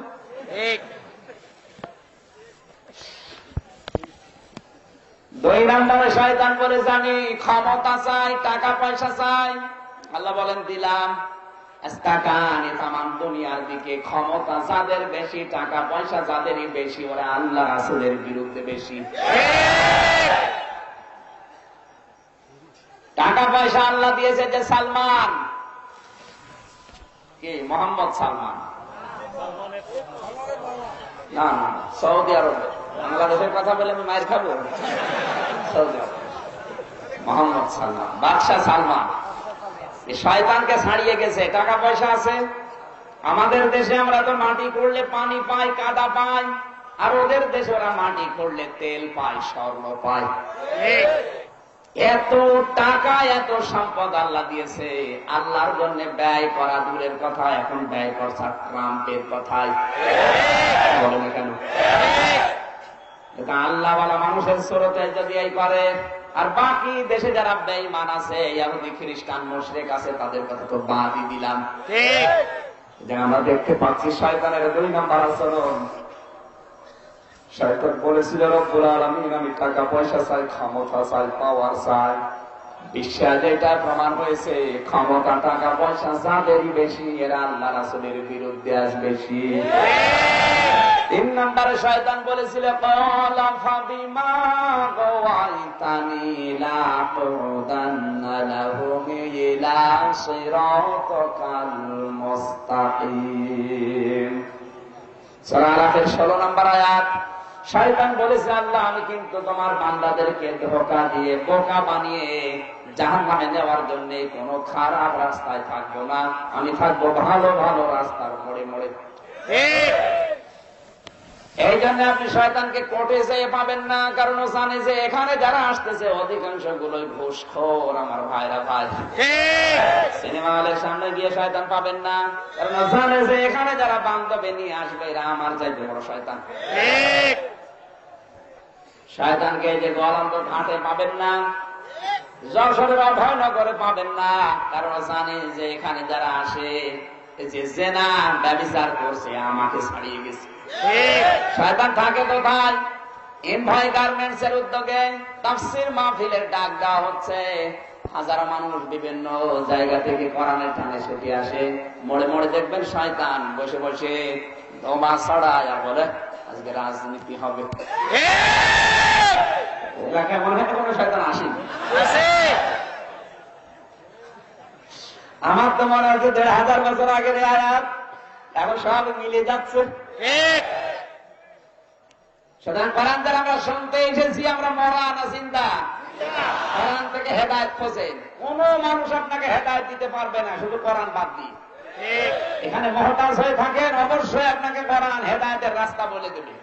আপনি মুত্তাকি হয়ে ভদ্রলোক হয়ে আল্লাহর দরবারে উঠতে পারবেন। আল্লাহ তুমি তৌফিক দাও, জোরে বলেন আমিন। রবিউল আউয়াল মাস যেহেতু এটা, আর আমরা আয়াতও পড়েছি ওই রকম। সূরা আহজাবের 21 নম্বর আয়াত পড়েছি, একটা মাত্র আয়াত। দেখি এর ভেতরে আজকে রবিউল আউয়াল মাস সামনে রেখে আমরা আলোচনার চেষ্টা করব। আমার আলোচনার বিষয় হচ্ছে বিশ্ব নবী একমাত্র আদর্শ। আজ বাংলাদেশ, ভারত, পাকিস্তান সহ বিশ্বের বিভিন্ন মুসলিম দেশে রবিউল আউয়াল 12 তারিখটা যেভাবে পালন হয়, আসলে নিয়ম এইটা না। কিভাবে পালন করবেন আয়াত আজকে বলে দেবে। এই আয়াত থেকে আপনাকে ওইভাবে নেওয়া লাগবে। সূরা আহজাব 73টা আয়াত আছে। আমরা 3 নাম্বার রুকু থেকে মাত্র একটা আয়াত পড়ছি, আয়াতের নাম্বার 21। মদিনায় অবতীর্ণ হয়েছে। জবান ছেড়ে কোরআনের সোনালী আয়াতটা পড়বেন, আর প্রচলিত যে ধারণাগুলো আছে এগুলো বাদ দিয়ে কোরআনের আসল মেসেজ আজকে যেগুলো দেব এগুলো আপনি নোট করে কালকে থেকে আমল করবেন। রবিউল আউয়াল কিভাবে পালন করা লাগে আর কেন আপনি পালন করবেন রবিউল আউয়াল, আজকের আয়াত আপনাকে স্পষ্ট জানাবে। আপনি মানবেন তো ইনশাআল্লাহ? আমার আলোচনার বিষয় মনে আছে, বিশ্ব নবী একমাত্র আদর্শ। কথা বলেন না কেন? কেন এই আয়াতটা বেছে নিলাম, কেন এই সাবজেক্টটা বললাম? কারণ এই দুনিয়াতে বিদায় নেওয়ার পরে বিশ্ব নবীর আদর্শ বাদ দিয়ে অন্য কারো আদর্শের উপরে যদি আপনি চলে দুনিয়ায় বিদায় নেন, তাহলে আপনাকে আল্লাহ বিচারের কাঠগড়ায় দাঁড়াবে না, আপনি বিচারও পাবেন না, হিসাবও আপনাকে আল্লাহ নেবে না। বিনা হিসাবে বিনা বিচার আপনি জাহান্নামে হয়ে যাবেন। এই জন্য আয়াতটা খুব গুরুত্বপূর্ণ, আর সাবজেক্টটা জনগণ গুরুত্বপূর্ণ আরো বেশি এই কারণে। কথা বোঝা যাচ্ছে? বিশ্ব নবী একমাত্র আদর্শ, মনে রাখবেন এটা। এটা যদি কেউ মেনে নিয়ে দুনিয়ায় পালন করতে পারে, মরণের পরে আর হিসাব দেওয়া লাগবে না, জবাব দেওয়া লাগবে না, বিচারও হবে না, বিনা বিচারে বিনা হিসাবেও জান্নাত। জবান ছেড়ে কোরআনের সোনালী আয়াতটা একবার পড়েন তো। আউযু বিল্লাহি মিনাশ শাইতানির রাজীম। বিসমিল্লাহ। لقد كان لكم في رسول الله أسوة حسنة لمن كان يرجو الله واليوم الآخر وذكر الله كثيرا। সূরা আহজাব, হিজবুনের বহু বচন আহজাব। হিজবুন মানে দল, আহজাব মানে দল সমূহ। তাহলে দল তৈরি করার জন্য চারটা বিষয় লাগবে, একটা দলের ভেতরে চারটা মৌলিক উপাদান থাকা লাগবে। কি কি জিনিস থাকলে ওটাকে দল বলা যায় ইসলামের নিয়মে, কোরআনের নিয়মে সূরা আহজাবের ভেতরে আল্লাহ ব্যাখ্যা দিয়েছেন। এখন যদি ওই ব্যাখ্যাগুলো করি আপনার দল তো টিকবে না। কোন হুজুর নিয়ে আসলাম, আমার দলের 12টা বাধা, তার কারণে আপনি একটু পড়ে দিন।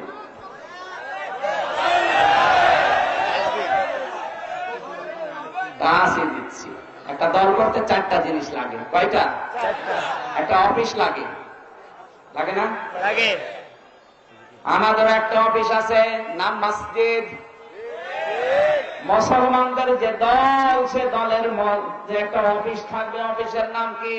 মসজিদ। আপনি কি দল করেন যে অফিসে কোনোদিন যান না? 2 নম্বরে ওই সংগঠনের একটা নাম লাগবে, নাম হচ্ছে উম্মাত। উম্মাত মানে বলেন। 3 নম্বরে ওর একটা নেতা লাগবে, আর নেতা হচ্ছে ইয়াসিন। আল্লাহ নিজে জানিয়েছেন, ইয়া মানে হে, সিন মানে সাজ্জেদ। আল্লাহ বলেন আমার ঘোষণা করা নেতা একজন, তার নাম মুহাম্মদ রাসূলুল্লাহ। নামাজ পড়া যদি ফরজ হয়, আল্লাহর ঘোষণা করা নেতা মানা ফরজ। কথাটা একটু গুরুত্বপূর্ণ। ইসলামের শত্রু আছেন কোথায়? শত্রু আছেন দেশে? সেদিন এক মা মিলে গাইবান্ধার মনে হয় সভাপতি আমার বলছে, হুজুর এই ইসলামের শত্রুরা হুঁশিয়ার, সাবধান, এই কথা না বললে হয় না, এই কথা বলা দরকার। বললাম আপনি কি ইসলামের শত্রু? না, আপনার গায়ে বাঁধে কত ইসলামের শত্রু যে তার গায়ে বাঁধতে পারে। বলছে ও আমার কাছে আমারও বলছে। আমি আগে বলেছিলাম জোরের মন পুলিশ পুলিশ। ওই মাহফিলে আমার কানে কানে বলছে, হুজুর ফেরাউনের কাহিনী বলবেন, মুসা নবীর কাহিনী বলবেন, মানুষ যেন আনন্দ পায়। ঠিক আছে। হযরত মুসা আলাইহিস সালামের জীবনী বলতে বলতে ফেরাউনের যে 4 দফা কর্মসূচি ছিল, 1 নম্বরে আলেম ধ্বংস করা, 2 নম্বরে কিতাবের শিক্ষা ব্যবস্থা বাদ দেওয়া, 3 নম্বরে নারী পুরুষের এক জায়গায় কর্মসংস্থান তৈরি করে দেওয়া, 4 নম্বরে জারুর সন্তান তৈরি করা। 4টা যাই বলেছে। বলছে হুজুর আপনি আমার বাঁশ দিলেন। আমার বাঁশ দিলাম মানে হুজুর যা বলছেন সবই তো মিলিয়ে যাচ্ছে। তারপরে আমার ফেরাউনের কাহিনী বলতে বলেন করে মুসা নবীর কাহিনী বলছিলাম, কত সুন্দর লাগছিল। আল্লাহ জিজ্ঞাসা করেছে আমার তিলকা বিয়ামিনিকা ইয়া মূসা, হে মূসা তোমার ডান হাতে কি? ওয়ালা হিয়া আসায়া আতাওয়াক্কালু আলাইহা ওয়া আহুশু বিহা আলা গনামি আলিয়া ফিহা মাআরিবু উখরা। কি সুন্দর লাগছিল। হঠাৎ করে ফেরাউনের এই চার চাপা কর্মসূচি দিয়ে আমার বাস দিলেন। সমাজ ভাইরা, আপনারা আসলে কষ্ট পাচ্ছেন, দেখতে পাচ্ছেন। শেষ করে দেবো নাকি? এটা তো শুরু। আমি প্রায় কমপক্ষে 7টা উপাদান নিয়ে এসেছি আজকের আয়াতে। 7টা। ইয়াসিন, সিন শব্দের 5টা অর্থ আমি তাফসিরে পেয়েছি। তাফসিরে কাবীর আল্লামা ফখরুদ্দিন রাজি রাহমাতুল্লাহ আলাইহি সিন শব্দের অর্থ দিয়েছেন 5টি। সিন মানে সাজ্জিদুল বাশার, সিন মানে সাজ্জিদুল আলামিন, সিন মানে সাজ্জিদুল কাউনাইন, সিন মানে সাজ্জিদুল আম্বিয়া, সিন মানে সাজ্জিদুল মুরসালিন। কি বুঝলেন আপনি এখান থেকে? সিন মানে সাজ্জিদুল আলামিন, আলম না আলামিন। শুধু এই বাংলাদেশ না, শুধু এই পৃথিবী না, যত আলম আল্লাহ বানিয়েছেন সব জায়গার জন্য আমার নবীজি হচ্ছেন নেতা। এই জন্য ইয়াতানাজ্জালুল আমরু বাইনাহুন্না, শুধু বাংলাদেশে, শুধু পৃথিবীতে আল্লাহ বিধান নাযিল করেন তা না। এরকম যত জগৎ আছে ওখানে আল্লাহর যে সমস্ত সৃষ্টি আছে তার জন্য বিধান নাযিল হয়। আর ওই জায়গার জন্যই বিশ্বনবী হচ্ছেন আদর্শ। সুতরাং আকাশে যারা আছে তাদের আদর্শ নবীজি, জমিনে যারা আছে তাদের আদর্শ নবীজি। এমনকি মঙ্গল গ্রহে যদি কেউ বসবাস করে, যেহেতু আলামিন বহু বছর ওইটা এর ভেতরে আছে, ওখানে গেলেও আপনাকে নবী বাদ দিয়ে অন্য কাউকে মানতে পারবেন না। মঙ্গল গ্রহে গিয়ে নবী বাদে অন্য কাউকে আদর্শ মানা যদি জায়েজ না হয়, তাহলে এখান থেকে আমেরিকায় গিয়ে নবী বাদ দিয়ে অন্য কাউকে মানা যায় কোন কায়দায়? আপনি টের পাননি কত দূর গেছে, যাদের মগজ আছে টের পেয়েছে। 2 নম্বরে সাজ্জিদুল বাশার, বাশার মানে মানুষ। কেউ যদি বলে আমি মানুষ, মানুষ পদবাচ্চা আমি বিবেচিত, তাহলে তাকে নবীকে আদর্শ মানায় লাগবে। নবী বাদ দিয়ে তার জন্য অন্য কেউ নেতা হতে পারবে না। সাজ্জিদুল কাউনাইন, কাউনাইন মানে অভয় জগৎ। এই জগৎ শুধু না, এরপরে যে জগৎ আসতেছে ওই জগতেও নবীকে আপনার নেতা হওয়া লাগবে। কবরের ভেতরে যদি প্রথম যে প্রশ্ন মার রব্বুকা, দ্বিতীয় প্রশ্নে মান হাজার রজুল, এই লোকটাকে, তখন আপনি যদি বলতে পারেন হাদা নাবিয়ুনা মুহাম্মাদুর রাসূলুল্লাহ, ইনি আমার রাসূল, ইনি আমার আদর্শ, ফেরেশতারা বলবেন ব্যাস হয়ে গেছে। সুতরাং শুধু এই পৃথিবী না, এই পৃথিবীর পরে যে জগৎ আছে ওই জগতের জন্য নবীজি নেতা। এজন্য সাজ্জিদুল কাউনাইন বলা হয়। সুবহানাল্লাহ। 4 নম্বরে কেউ যদি বলে আমি সাধারণ মানুষ না, আমিও নেতা, তাহলে আল্লাহ দিয়েছেন সাজ্জিদুল আম্বিয়া, নবীর বহু বছর আম্বিয়া। কোন নবী যদি দুনিয়ায় এখন আসে তার জন্য আদর্শ বিশ্ব নবী। বলে আমি নবী না, আমি আরো উপর, আমি রাসূল। 511 জন রাসূল এই পৃথিবীতে আছে। মিশকাত শরীফের 511 নম্বর পৃষ্ঠায় হাদিসটা আছে। মাত্র কয়েকজন রাসূল আর লক্ষ লক্ষ নবী আল্লাহ দুনিয়ায় পাঠিয়েছেন। নবীরা যদি আমরা মেনে নিলাম, তাহলে রাসূলরা যদি বলে না আমরা আরো উপরে, আল্লাহ এই জন্য সাজ্জিদুল মুরসালিন দিয়েছেন। তুমি রাসূলও যদি দাবি করো, তোমারও নেতা আমার নবী মুহাম্মদ সাল্লাল্লাহু আলাইহি ওয়াসাল্লাম। সুবহানাল্লাহ। সিন শব্দের ব্যাখ্যা 5টা। আল্লাহ নিজে ডাক দিচ্ছেন, হে নেতা। আল্লাহ যাকে নেতা বলে ডাক দিলেন, তাকে বাদ দিয়ে আপনি কাকে মানবেন সিদ্ধান্ত পাল্টান। এটা পাল্টাতে না পারেন, এটা যদি না পাল্টাতে পারেন, তাহলে আপনার নামাজ, রোজা, হজ, যাকাত যা করছেন এগুলো সব লোক দেখান না। ওটাও যার হুকুম, ইয়াসিনও তার হুকুম। কথা বলতে কেন? আল্লাহ ঘোষিত নেতা কয়টা? আল্লাহর ঘোষণা দেওয়া নেতা কয়টা? দলমত নির্বিশেষে এটা মেনে নেওয়া লাগবে। তাহলে সূরা ইয়াসিন পড়লে আপনার সওয়াব হবে। আর আপনার এটা ঠিক নেই, আপনি ইয়াসিন পড়ে শুধু প্রতি অক্ষরে 10টা নেকি নিচ্ছেন। তাহলে হিজবুন মানে দল, একটা দল অবশ্যই থাকা লাগবে তোমাদের ভেতরে। ওয়ালতাকুম মিনকুম উম্মাতুন ইয়াদউনা ইলাল খায়র, যারা ভালো কাজে মানুষদেরকে আহ্বান করবে, অন্যায় কাজ থেকে ফিরিয়ে রাখবে, আর এরাই সফল কাম। জোরে বলেন সুবহানাল্লাহ। আমি কি বলেছিলাম বলেন তো? একটা দল লাগবে, নাম হবে উম্মাহ। তাদের অফিস লাগবে, অফিসের মসজিদ। নেতা লাগবে, নেতার নাম মোহাম্মদ। তাদের একটা প্রতীক লাগবে, প্রতীকের নাম কি? ধানের শীষ, নৌকা, দাড়িপাল্লা, পাখা। কি প্রতীকের নাম কি? সুন্নাত। সুন্নাত প্রতীকের নাম সুন্নাত। এখন এই সুন্নাত কোন সুন্নাত? আমরা মনে করি সুন্নাত মানে বড় দাড়ি রাখা, জুব্বা গায়ে দেওয়া, পাগড়ি মাথায় দিয়ে শুধু পান খাওয়া। না, সুন্নাতই তো বুঝি না। এই জন্য তো কবি এই কথা জানিয়েছেন, সুন্নাত নয় শুধু দাওয়াতের মেহমান, সুন্নাত নয় শুধু খাওয়া শেষে মধুপান, আরো কিছু সুন্নাত আছে তুমি জানো কি? জানলে জীবনে কখনো তা মানো কি? আমি একটা হাদিস এবার বলছি, আপনাদের পরিচিত, একটু বাস্তবতার সাথে মিলাবেন। না বলবো না, বলে। আল্লাহর নবী জানিয়েছেন, মান তামাসসাকা বিসুন্নতি ইনদা ফাসাদি উম্মতি ফালাহু আজরু মিয়াতি শাহিদ। তিরমিজি শরীফের হাদিস। আল্লাহর নবী বলেন, আমার উম্মতের যখন দুরবস্থা চলবে, ওই সময় যদি আমার কোন উম্মত একটা মরা সুন্নাতকে জিন্দা করার জন্য চেষ্টা চালায়, ও যদি সুন্নাতটা কায়েম করতে নাও পারে, যদি চেষ্টা চালায় সুন্নাতটা মানার জন্য, তখন আমলনামায় 100 গলা কাটা শহীদের সওয়াব আল্লাহ দান করবে। আমার এই ছোট্ট মেধা দিয়ে চিন্তা করলাম, দেখি মরা সুন্নাত কোনটা, দাড়ি রাখা না। কেউ রাখে কেউ রাখে না, একে মরে যায়নি, বেঁচে আছে। ঠিক। টুপি মাথায় দেওয়া, এও তো মরা না। কেউ দেয় কেউ দেয় না, এও বেঁচে আছে, মারা যায়নি। জুব্বা গায়ে দেওয়া সুন্নাত, এটাও মরে যায়নি, বেঁচে আছে। খাবারের পর মিষ্টি খাওয়া, এইটাও বেঁচে আছে। দস্তরখানা বিছিয়ে ভাত খাওয়া, এটাও বেঁচে আছে। মেজাক করার সুন্নাত, এটাও মরে যায়নি, এটাও বেঁচে আছে। একটা সুন্নাত আমি দেখলাম একেবারেই মারা গেছে। বিশ্বনবী 10 বছর এই কোরআন দিয়ে রাষ্ট্র চালিয়েছিলেন। এই সুন্নাত কিন্তু এখন বাংলাদেশে নেই।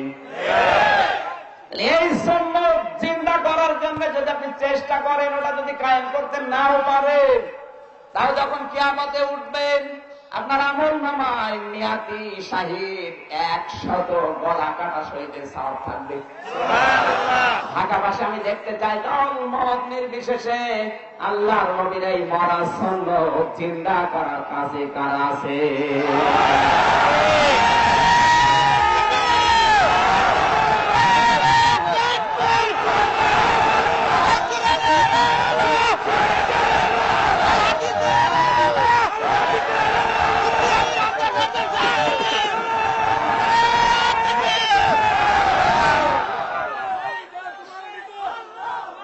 এবার আয়াতের অর্থ শুনে ব্যাখ্যায় যাচ্ছি না, সে কি বোঝা যাচ্ছে কথা? আন্দাজে মরা সুন্নাত বানিয়েছে খাবারের পরে মিষ্টি খাওয়া, তার মানে আরো খাবার চায়। খাবারের আগে যে সুন্নাত আছে 3টা, ওর একটাও মনে নেই। খাবারের আগে সুন্নাত 3টা। নবীজি বলেন, আমার উম্মত যদি এই 3টা সুন্নাত পালন করে, কখনো ওর পেট বুকের উপরে উঠবে না। খাবারের আগে নিজের পেটকে আপনি 3 ভাগ করবেন, 1 ভাগ খাবার, 1 ভাগ খালি, আর 1 ভাগ পানি। তাহলে হজম করতে সোজা হবে, আপনার কোনদিন পেট বুকের উপরে উঁচা হবে না। আগে সুন্নাত মনে থাকে না, পরের সুন্নাত মিষ্টি খাওয়া, তার মানে আরো খাবার চাষ। খেতে খেতে টুটি পর্যন্ত খায়, শেষে আর মুখ খুঁজে পাওয়া যায় না, শুধু ভুড়ি। মহিলারা লজ্জা পায় ভুড়ি দেখে, আল্লাহ পেট হয় আমাদের আর ভুড়ি হয় ও। কি ভুড়ি গো, ছেলে মেয়ে জন্ম দেয় আমরা, আর কি এরকম নেতা দেশে আছে না? নেতা না ভুড়ি? ভুড়ি ও কোন মারা যায়, দেখবেন যখন ঘুমাতে যাবে এত বড় ভুড়ি, ও কোন মারবে, ঠাস করে পড়বে। ঠিক, সে বাকি হয় হোক। আমি তো দেখেছি যারা এই সুন্নাতের কথা বলতে যে বেশি বেশি খাবার খাবে, 2টা জিনিস তাদের বড় হয় তাড়াতাড়ি, একটা মোষ আর একটা পেট। এত বড় বড় মোষ হচ্ছে, ও কোন হয় মোষের ভেতরে, জেনারেল ওসমানের মতো। মোষ আবার পাকিয়ে রাখে, যেটা রাখার দরকার ওইটা রাখে না। টকশোতে কিছু মানুষ দেখি কথা বলে, মুখ এমন ভাবে ঢাকা মোজ দিয়ে, ও কোন হলে ও টের পাবে। যেটা রাখার দরকার এটা রাখে না। এই দাড়ি যারা কাটেন এটা বাদ দেওয়া লাগবে ভাই। আপনি রাখেন, এক মুষ্টি পরিমাণে রাখেন, এটা কাটা বাদ দেওয়া লাগবে। কারণ এটা তো এমনি এমনি আল্লাহ দেয়নি। মহিলাদের তো আল্লাহ দাড়ি দেয়নি, দিয়েছে। মহিলাদের যদি দাড়ি দিত তাহলে আপনি আদর করতেন।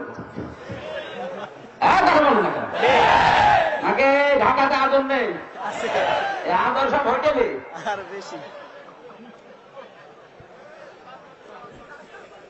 না, এগুলো বাদ দেওয়া লাগবে।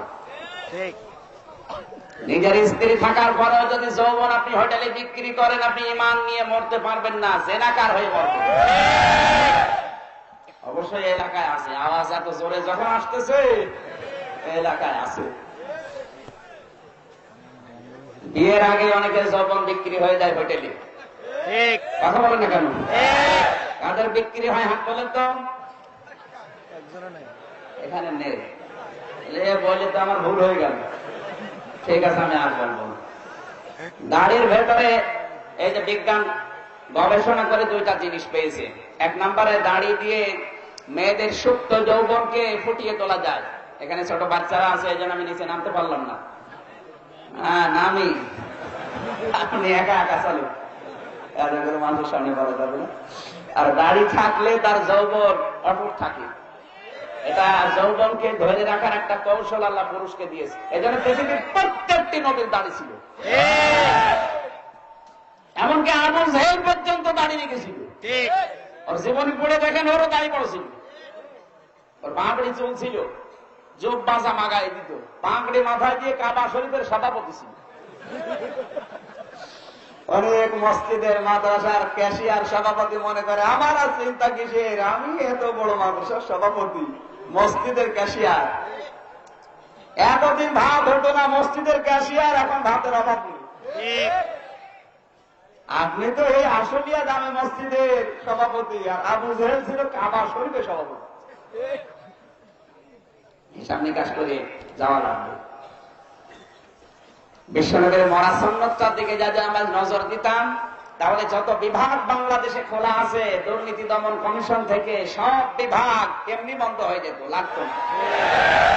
হযরত ওমর তার সাক্ষী। 2 বছর পার হয়ে গেল, হযরত ওমর এসে ডাক দিয়ে বলেন, খলিফাতুল মুসলিমিন আমিরুল মুমিনিন হযরত আবু বকরকে, যে আপনি আমার দায়িত্ব দিয়ে রেখেছেন বিচার বিভাগের প্রধান, আমি প্রধান বিচারপতি, অথচ 2 বছরে আমার কোর্টে একটাও মামলা আসে না, আমি বসে বসে বেতন নিলাম, আমার আর দরকার নেই।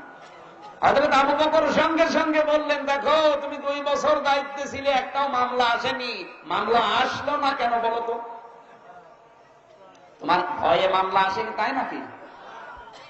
হযরত ওমর বলে, খলিফা মামলা আসে না এই কারণে যে দেশটা কোরআন দিয়ে চলে, কোরআন যে দেশের সংবিধান, মুহাম্মদুর রাসূলুল্লাহ যে দেশের আদর্শ, যে দেশের মানুষগুলো নিজেদের দায়িত্ব নিজেরা পালন করে, ওই দেশে বিচার দেওয়ার জন্য আসবে কে? সুতরাং এই সুন্নতটা যদি আজও জারি হয়, আমার হয়তো প্রথম হাদিস খায়রুল কুরুনি করনি, এটা আমরা আবারও দেখতে পাবো। আল্লাহ তুমি চর্ম চোখে মরণের আগে অন্তত এটা দেখে মরার তৌফিক দাও। আপনি এটা চান? মন থেকে বলেন তো, কারা কারা চান?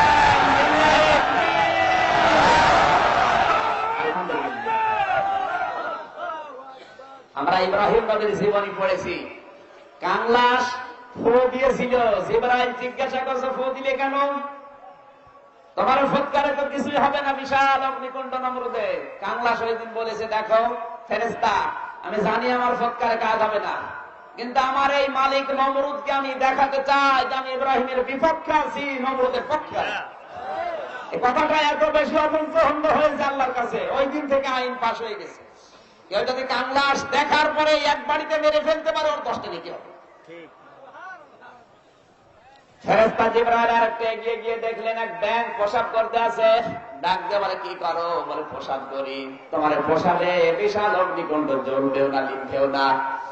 ওই দিন বয়ান করেছেন, ফেরেশতা জিবরাইল, আমি জানি আমার পোশাকে কাজ হবে না, কিন্তু আমার যিনি মালিক, আমার আল্লাহকে আমি দেখাতে চাই যে আমি ইব্রাহিম নবীর পক্ষে আছি, নমরুদের বিপক্ষে আছি। একথা আল্লাহ এত বেশি পছন্দ করেছে, ওই দিন থেকে ঘোষণা হয়েছে ব্যাঙের পোশাক পাক। কথা বলে না কেন? আমার ভাইরা, ইব্রাহিম নবীর চাইতে আমাদের নবীর দাম আল্লাহর কাছে কম না বেশি? বেশি। কারণ ইব্রাহিমকে আল্লাহ খলিল বলে ডাক দিয়েছেন, আর আমাদের নবীকে আল্লাহ হাবিব বলে ডাক দিয়েছেন। খলিল বলা হয় ওই বন্ধুকে যিনি আল্লাহর জন্য সবকিছু করতে পারে, আর হাবিব বলা হয় ওই বন্ধুকে যিনি আল্লাহ যার জন্য সবকিছু করতে পারে। ইব্রাহিম নবীর চাইতে আমাদের নবীর দাম অনেক বেশি। ইব্রাহিম নবীর পক্ষে ব্যাঙ থাকার কারণে তার পোশাক যদি পাক হয়ে যায়, আজ বাংলার এই জমিনে যারা বিশ্ব নবীর আদর্শের পক্ষে থাকবে, ওর জীবনে কিছুই যদি কবুল না হয়, নবীর সুপারিশ পাবে। আর কাংলাসের মতো যারা বিশ্ব নবীর আদর্শের বাইরে থাকবে, বিপক্ষে থাকবে, আমার মনে হয় এরকম মানুষকে মেরে ফেললেও কোনো হবে না। কারণ ওগুলো কাংলাসের চাইতে নিকৃষ্ট। কাংলাস তো ইব্রাহিম নবীর বিপক্ষে ছিল, আর এই কাংলাসের ভাইরা ভাই বিশ্ব নবীর আদর্শের বিপক্ষে। মরার সুন্নত বলতে আপনি যেটা এতদিন ধারণা করেছিলেন ওইটা না, মরার সুন্নত এইটা। আর 47 বছরে যেটা আমরা পাইনি, কথা বলুন। আমরা চাই এটা দিয়ে যেন দলমত নির্বিশেষে কোরআন দিয়ে বাংলাদেশ চললে এদেশে হিন্দু, খ্রিস্টান, বৌদ্ধ, মুসলমান সবাই শান্তি পাবে, সবাই শান্তি পাবে। হিন্দুদেরকে ভুল বোঝানো হয় যে কোরআন যদি সংসদে যায় তাহলে তোমাদের অবস্থা খারাপ হবে, এই দেশ থেকে ভারতে তাড়িয়ে দেবে। কখনো না। নবীজি জানিয়েছেন কোরআন যে সমাজে আসবে ওই দেশের দায়িত্বশীল যারাই দায়িত্বে আছে, যারা ওই দেশে বসবাস করবে অন্য ধর্মে, তাদেরকে আমানত হিসাবে রাখা লাগবে। সুতরাং এটা যেহেতু রেকর্ড হচ্ছে, হিন্দু, খ্রিস্টান, বৌদ্ধ আপনাদেরকে কোরআনের বিপক্ষে তৈরি করার জন্য কিছু রাম বাম আর কিছু চুলকানিওয়ালা মানুষ পেছনে লিগে আছে। মুসলমানের কথা ওইটা না। আল্লাহ রাব্বুল আলামিন সূরা আহজাব 21 নম্বর আয়াত আমরা পড়েছি, একটু খেয়াল করে শুনবেন, কারণ গতানুগতিক কথা আমি বলি না, আর ওগুলো বলা ঠিক না। মনে করছেন রবিউল আওয়াল মাস মনে হয় সেই জন্ম থেকে শুরু করে মৃত্যু পর্যন্ত নবীজির যত কিছু আছে একেবারে চোখ বন্ধ করে বলে যাবে, আমরা শুনে যাব না। আমি 5 মিনিট কথা বলি, তা ওখান থেকে শিক্ষা বের করি। নবীর আদর্শ শোনার জন্য এসেছেন, আগে শোনেন নবীর আদর্শ কাকে বলে, আর আপনি রবিউল আওয়াল মাসে কি করছেন ভালো করে খেয়াল করে শোনা লাগবে না, শেষ করে দেব। আল্লাহ পাক বলেন, লাকাদ কানা লাকুম ফি রাসূলিল্লাহি উসওয়াতুন হাসানা। লামে তাকিদ কদ, এটা গুরুত্বপূর্ণ একটা শব্দ। আয়াত শুরু করার আগে আল্লাহ লাম দিলেন, কদ দিলেন। অবশ্যই, অবশ্যই, নিশ্চয়, নিশ্চয়। কানা লাকুম, তোমাদের জন্য রয়েছে, ফি রাসূলিল্লাহি, আমার রাসূলের ভেতরে, উসওয়াতুন হাসানা, উত্তম আদর্শ। এজন্য উত্তম আদর্শ, উসওয়াতুন হাসানা দুনিয়ায় কোন পীর না, কোন বুজুর্গ না, কোন ফেরেশতা না। উত্তম আদর্শ, উসওয়াতুন হাসানা, এই শব্দটা শুধুমাত্র বিশ্ব নবীর জন্য মানায়। বলেন না কেন? শব্দটা কারো সাথে আপনি মিলাতে পারবেন না, কারণ কারো জীবন আপনার কাছে পরিষ্কার না। বিশ্ব নবীকে আল্লাহ উসওয়াতুন হাসানা বললেন কেন? আর এটাকে মেনে নেবে কারা? এখানে যারা আমরা আছি সবাই নবীকে আদর্শ মানবে, কথাটা এমন না।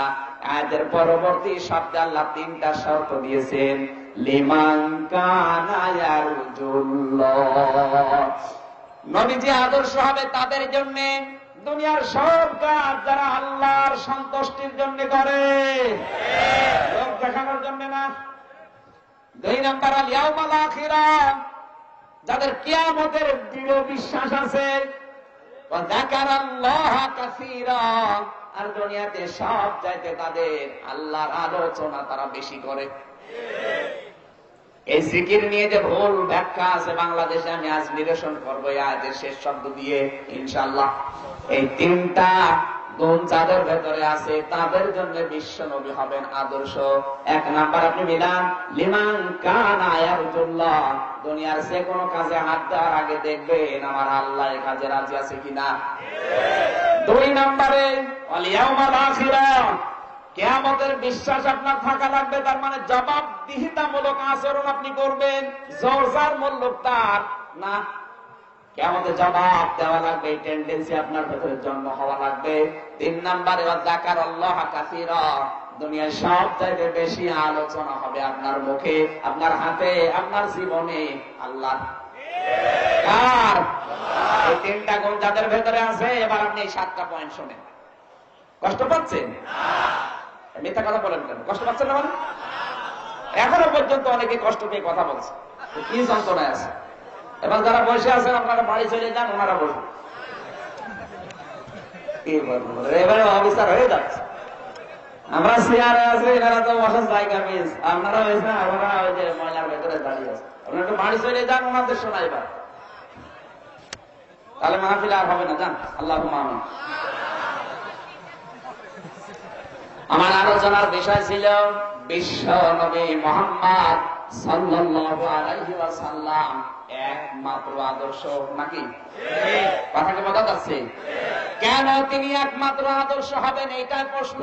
এই যে কেন, এই কেন কেন কেন বলে একটা গজল আছে, মহিব খানের একটা গজল নেই, কেন কেন কেন আছে। কেন নবীজি আপনার একমাত্র আদর্শ হবেন? এবার কাহিনীগুলো শোনেন। আমি কোরআন থেকে, তাফসীর থেকে এগুলো তুলেছি। এক নম্বরে নবীজি আপনার জন্য আদর্শ হবেন কারণ নবীজির জীবন আপনার কাছে পরিষ্কার, আর পৃথিবীর কোন মানুষের জীবন আপনার কাছে পরিষ্কার না। এমনকি হযরতে ওমর, তিনি ছোটবেলায় কি করেছিলেন আপনি কিন্তু জানেন না। আপনি এইটাও জানেন বিশ্ব নবী ছোটবেলায় কি করেছিলেন। এ দুনিয়ায় কোন মানুষ এজন্য একমাত্র আদর্শ হতে পারে না। নবীজি বাদ দিয়ে যাকে আমরা অনুসরণ করব তাকে আমরা আজও পরিষ্কার পাইনি, কারণ তার ছোটবেলা কেমন আমি জানি না। আন্দাজে স্লোগান দেই, আমার ভাইয়ের চরিত্র ফুলের মতো পবিত্র, নামাজ পড়ে না করতো, ঠিক সে যাই করবো। আমি বাংলাদেশ সহ বিশ্বের যতগুলো দেশে মিলিয়েছে, কোন সে যত বড় নেতা হোক, ওদের চরিত্র তাদের কর্মীর কাছে পরিষ্কার না। কথা বলা লাগবে, পরিষ্কার না। আন্দাজে স্লোগান দেয়, বাবা করেছে, ও স্লোগান দিচ্ছে। কিন্তু একটা মানুষের চরিত্র এত পরিষ্কার, আল্লাহ নিজে গ্যারান্টি দিচ্ছেন। হযরত আয়েশার কাছে একজন বেদুইন সাহাবী এসে বলে, মা আয়েশা, আমি নবীকে দেখি নাই, নবী কেমন ছিল আপনি একটু বলেন তো। বিশ্ব নবীর স্ত্রী হযরত আয়েশা বলেন, তাকরাউল কোরআন, আওয়ালাম তাকরাউল কোরআন, তুমি কি কোরআন পড়নি? সাহাবী বলেন, নাম, আমি কোরআন পড়েছি। বিশ্ব নবী বলেন, কোরআন যদি পড়ে থাকো, কানা খুলুকুল কোরআন, কোরআনে যা যা পড়েছো ওইটাই আমার নবীর আদর্শের ভেতরে ছিল। সুতরাং কোরআন পড়লে আপনি জানতে পারবেন নবীজি কেমন ছিল। বিশ্ব নবী মুহাম্মদ রাসূলুল্লাহ জন্য একমাত্র আদর্শ, প্রথম নাম্বার কারণ তার পুরা জীবনটা আমাদের কাছে পরিষ্কার। কথা বলেন ঠিক? আর অন্য কাউকে আপনি মানতে পারবেন এই কারণে। এক নাম্বার গেল। কেউ যদি বলে আপনার আদর্শ বিশ্ব নবী, কেন? জবাব দেবেন তার আদর্শটা পুরা আমার কাছে পরিষ্কার, আর কারোটা আমার কাছে পরিষ্কার না, এই জন্য আমি ওকে মানি না। এই দেশের দিকেও তাকে আপনি যে দল করেন না কেন, ওকে হাত দিয়ে বলতে পারবেন না আপনার নেতা জীবনে কোনো অপরাধ করেনি, পারবেন না। ঠিক, যেমন একটা মিথ্যা কথা বলেনি, আপনি গ্যারান্টি দিতে পারবেন না। বিশ্ব নবী 63 বছরে একটা মিথ্যা কথা বলেনি, তার গ্যারান্টি আল্লাহ দিচ্ছে। ওয়াইন্নাকা লাআলা খুলুকিন আযীম। আমরা আরবি গ্রামার যারা জানি, আরবি অর্থ যদি গভীরতা বোঝাতে হয় তাহলে আমি এক শব্দটা আছে, আর যদি প্রশস্ততা বোঝাতে হয় তাহলে আরিফ শব্দটা আসে, আর আসিম শব্দটা আসে আপনার মাপের বাইরে। ফিতা দিয়ে মাপবেন আপনি মাইল মিটার দিয়ে মাপবেন, কি দিয়ে মাপবেন? দুনিয়ায় এমন কোন মাপ নেই যেটা আসিম শব্দটা মাপতে পারে। আল্লাহ পাক বলেন আমার নবীকে আসিম নামটা আমি দিয়েছি কেন জানো? এত বড় আদর্শ তার, কিয়ামত পর্যন্ত মানুষ শুধু অনুসরণই করবে, কোন কিনারা পাবে না। হ্যাঁ, আমরা কোরআনে দেখেছি ইব্রাহিম নবীর সন্তান ইসমাইলকে আল্লাহ ডাক দিয়েছেন গোলামিন হালিম, আমার সহনশীল বান্দা। ইব্রাহিম নবীর আর এক সন্তান ইসহাক নবীকে আল্লাহ ডাক দিয়েছেন গোলামিন আলিম, আমার জ্ঞানী বান্দা। আর বিশ্ব নবীকে আল্লাহ নাম করে ডাকেন নাই, বলেছেন খুলুকিন আযীম, আমার মহান চরিত্রের বান্দা। দুই নম্বর বিশ্ব নবী আদর্শ হওয়ার পেছনে কারণ হচ্ছে নবীজি রহমত। কি রহমত? যেমন তেমন রহমত না। قل بفضل الله وبرحمته فبذلك فليفرحوا هو خير مما يجمعون। সূরা ইউনূসের 58 নম্বর আয়াতে আল্লাহ জানিয়েছেন, নবী আপনি বলেন তাম পৃথিবীতে আল্লাহ তোমাদেরকে যা দিয়েছেন সবচাইতে শ্রেষ্ঠ রহমত আল্লাহ আমাকে বানিয়েছেন। সুবহানাল্লাহ। এখানে যদিও কোরআনের নাম আছে, বিশ্বের নাম, নবীজির নাম ও তাফসীরে পেয়েছি। এই পৃথিবীর শ্রেষ্ঠ রহমত বিশ্ব নবী, তিনি যেখানে গিয়েছেন সেখানে আল্লাহ বরকত আর রহমত দিয়ে ভরে দিয়েছেন। হালিমাতুস সাদিয়া বলেন কোলে তোলা থেকে শুরু করে বাড়ি পর্যন্ত নিয়ে যেতে যেখানে রাখি সেখানে দেখি বরকত। সুবহানাল্লাহ। গাছে খেজুর ছিল না, নবীকে আমার বাড়ির আঙ্গিনায় নিয়ে যাওয়ার সঙ্গে সঙ্গে গাছে খেজুর এসে গেছে। নবীকে আমি কোলে নেওয়ার সঙ্গে সঙ্গে আমার স্তনের দুধ বেড়ে গেছে। ডান স্তন দিলাম পান করেছে মোহাম্মদ, বাম স্তন দিলাম বের করে দিয়েছে। বারবার যখন জোর করে আমি লাগাই মুখ বের করে দেয়, চোখের ইশারা দিয়ে আমারে জানাই মা হালিমা আপনি জোর করেন কেন? আমি দুনিয়াতে এসেছি ভাইয়ের হক নষ্ট করার জন্য না। ডান স্তন এটা আমার হক, আমি পান করেছি। বাম স্তন এটা আমার হক না, এটা আমার বোন ভাই আব্দুল্লাহর হক। আমি পৃথিবীতে এসেছি ভাইয়ের হক ফিরিয়ে দেওয়ার জন্য, ভাইয়ের হক মারার জন্য না। ও নবীর উম্মতেরা, রবিউল আউয়াল মাস, নবী মায়ের কোলে বসে ভাইয়ের হক নষ্ট করেননি। আর তুমি রবিউল আউয়াল মাসেও কত ভাইয়ের জমি জাল দলিল করে নাও, আবার রবিউল আউয়াল মাসে মিছিল বের করে। এগুলো ভণ্ডামি ছাড়া কিচ্ছু না। চাঁদাবাজি করছে, মাস্তানি করছে, মানুষের সম্পদ জাল দলিল করে আত্মসাৎ করে নিচ্ছে, ওর জন্য মিছিল করা মানায় না। নবীজি মায়ের কোলে বসে ভাইয়ের হক ফিরিয়ে দেয়, আর তুমি যত বড় হও ভাইয়ের হক মারার জোন হও। এটার নাম রবিউল আউয়াল না। আল্লাহর নবী রহমত। বিশ্ব নবী বলেন হালিমাতুস সাদিয়ার বাড়িতে যতদিন ছিলাম, মা হালিমা নিজে জানিয়েছেন কোনদিন আমি অভাব কারে বলে টের পাইনি। কোলে তোলা থেকে শুরু করে বাড়িতে 6 বছর পর্যন্ত রেখে যেখানেই নিয়ে যায় সেখানে বরকত দেখতে পাই। বাংলার মানুষেরা যেই নবীকে কোলে তুলে নেওয়া থেকে শুরু করে বাড়ি নিয়ে গেলে বাড়ির অভাব দূর হয়ে যায়, ওই নবীকে যদি আজ আমরা পরিবার থেকে সংসদ পর্যন্ত সব জায়গায় নবী বাদ দিয়ে অন্য কারো আদর্শ মানতে রাজি না হই, আজ আল্লাহ রহমত দিতে পারে। সামনে যদি নেতা নির্বাচন করতে হয়, নবীজির আদর্শ থেকে নেতা নির্বাচন করা লাগবে। মসজিদের ইমাম এই যে জিহাদি ভাই, ওনার কাছে ক্যাশিয়ার সাহেব কিন্তু মসজিদের চাবি দিয়ে যায় না, বিশেষ করে দান বাক্সর চাবি। উনি ইমাম সাহেব, তাও দান বাক্সর চাবি দেয় না। উনি টাকা আত্মসাৎ করবে এই জন্যে নামাজ পড়ায় 5 ওয়াক্ত, তারপরও দান বাক্সের চাবি ওনার কাছে নেই। ওটা খুলবে শুধু ক্যাশিয়ার। কথা বলেন এখানে কি বুঝলেন আপনি এখান থেকে? মসজিদের দ্বারা দায়িত্ব যারা স্মরণ করাচ্ছে, ইমাম হতে পারে কিন্তু চাবি ওনার কাছে দেওয়া যাবে না। দায়িত্ব শুধু নামাজ পড়ানো। চাবি থাকবে যে মানুষগুলো দায়িত্ব পালন করতে পারে তাদের কাছে। আর মসজিদে দান বাক্সে কোটি কোটি টাকা হয় না, খুব বেশি হলো 10-20,000 30,000। এই টাকার উপরে মুসল্লিদের ও ইমামের উপরে ভরসা নেই, আগে আত্মসাৎ করতে পারে। এই জন্য অথচ যার হাতে কোটি কোটি টাকার বাজেট আসবে তাকে আপনি নেতা বানাবেন, চিন্তা ভাবনা করা দরকার।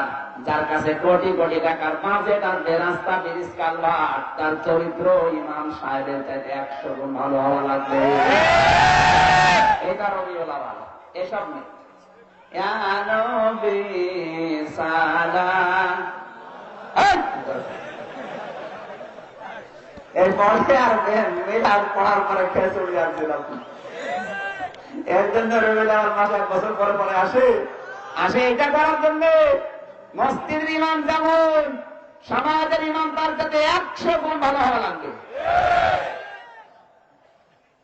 এটা যদি আজ আমরা রবিউল আউয়াল মাসে নিতে পারতাম, আমার মনে হয় আগামীর বাংলাদেশ খায়রুল কুরুনি কারনি, এটা বাস্তব প্রতিফলন আমরা দেখতে পেতাম। যদিও আপনি বুঝবেন না, আমি জানি অনেকে না বোঝার বান করে আছে। আমার ভাইরা, নবীজিকে যদি রহমত হিসাবে পেতে চাই, কোরআন শরীফের ভেতরে আমি 3টা জিনিসকে রহমতের নামে পেয়েছি। 1 নম্বরে আল্লাহর কাছে রহমত হচ্ছে কোরআন শরীফ, 1 নম্বরে। 2 নম্বরে নাম এসেছে বিশ্ব নবীর। এখানে কোরআন নাযিল হওয়ার আগে নবীজির নাম ছিল মুহাম্মদ, কোরআন নাযিল হওয়ার পরে বিশ্ব নবীর নাম হয়ে গেছে ওয়া আরসালনাকা ইল্লা রাহমাতাল লিল আলামিন। জোরে বলেন আল্লাহু আকবার। কোরআন যে গ্রহণ করবে সে রহমত হয়ে যাবে। নবীজি 23 বছর পর্যন্ত চেষ্টা করেছিলেন কোরআন বাদ দিয়ে, একটা অপরাধ দমন করতে পারেননি। কিন্তু কোরআন হাতে নিয়ে বাকি 23 বছর যখন চেষ্টা করেছিলেন, নবুয়তের আগের 23 বছর দেখবেন একটা অপরাধ তিনি পাল্টাতে পারেননি।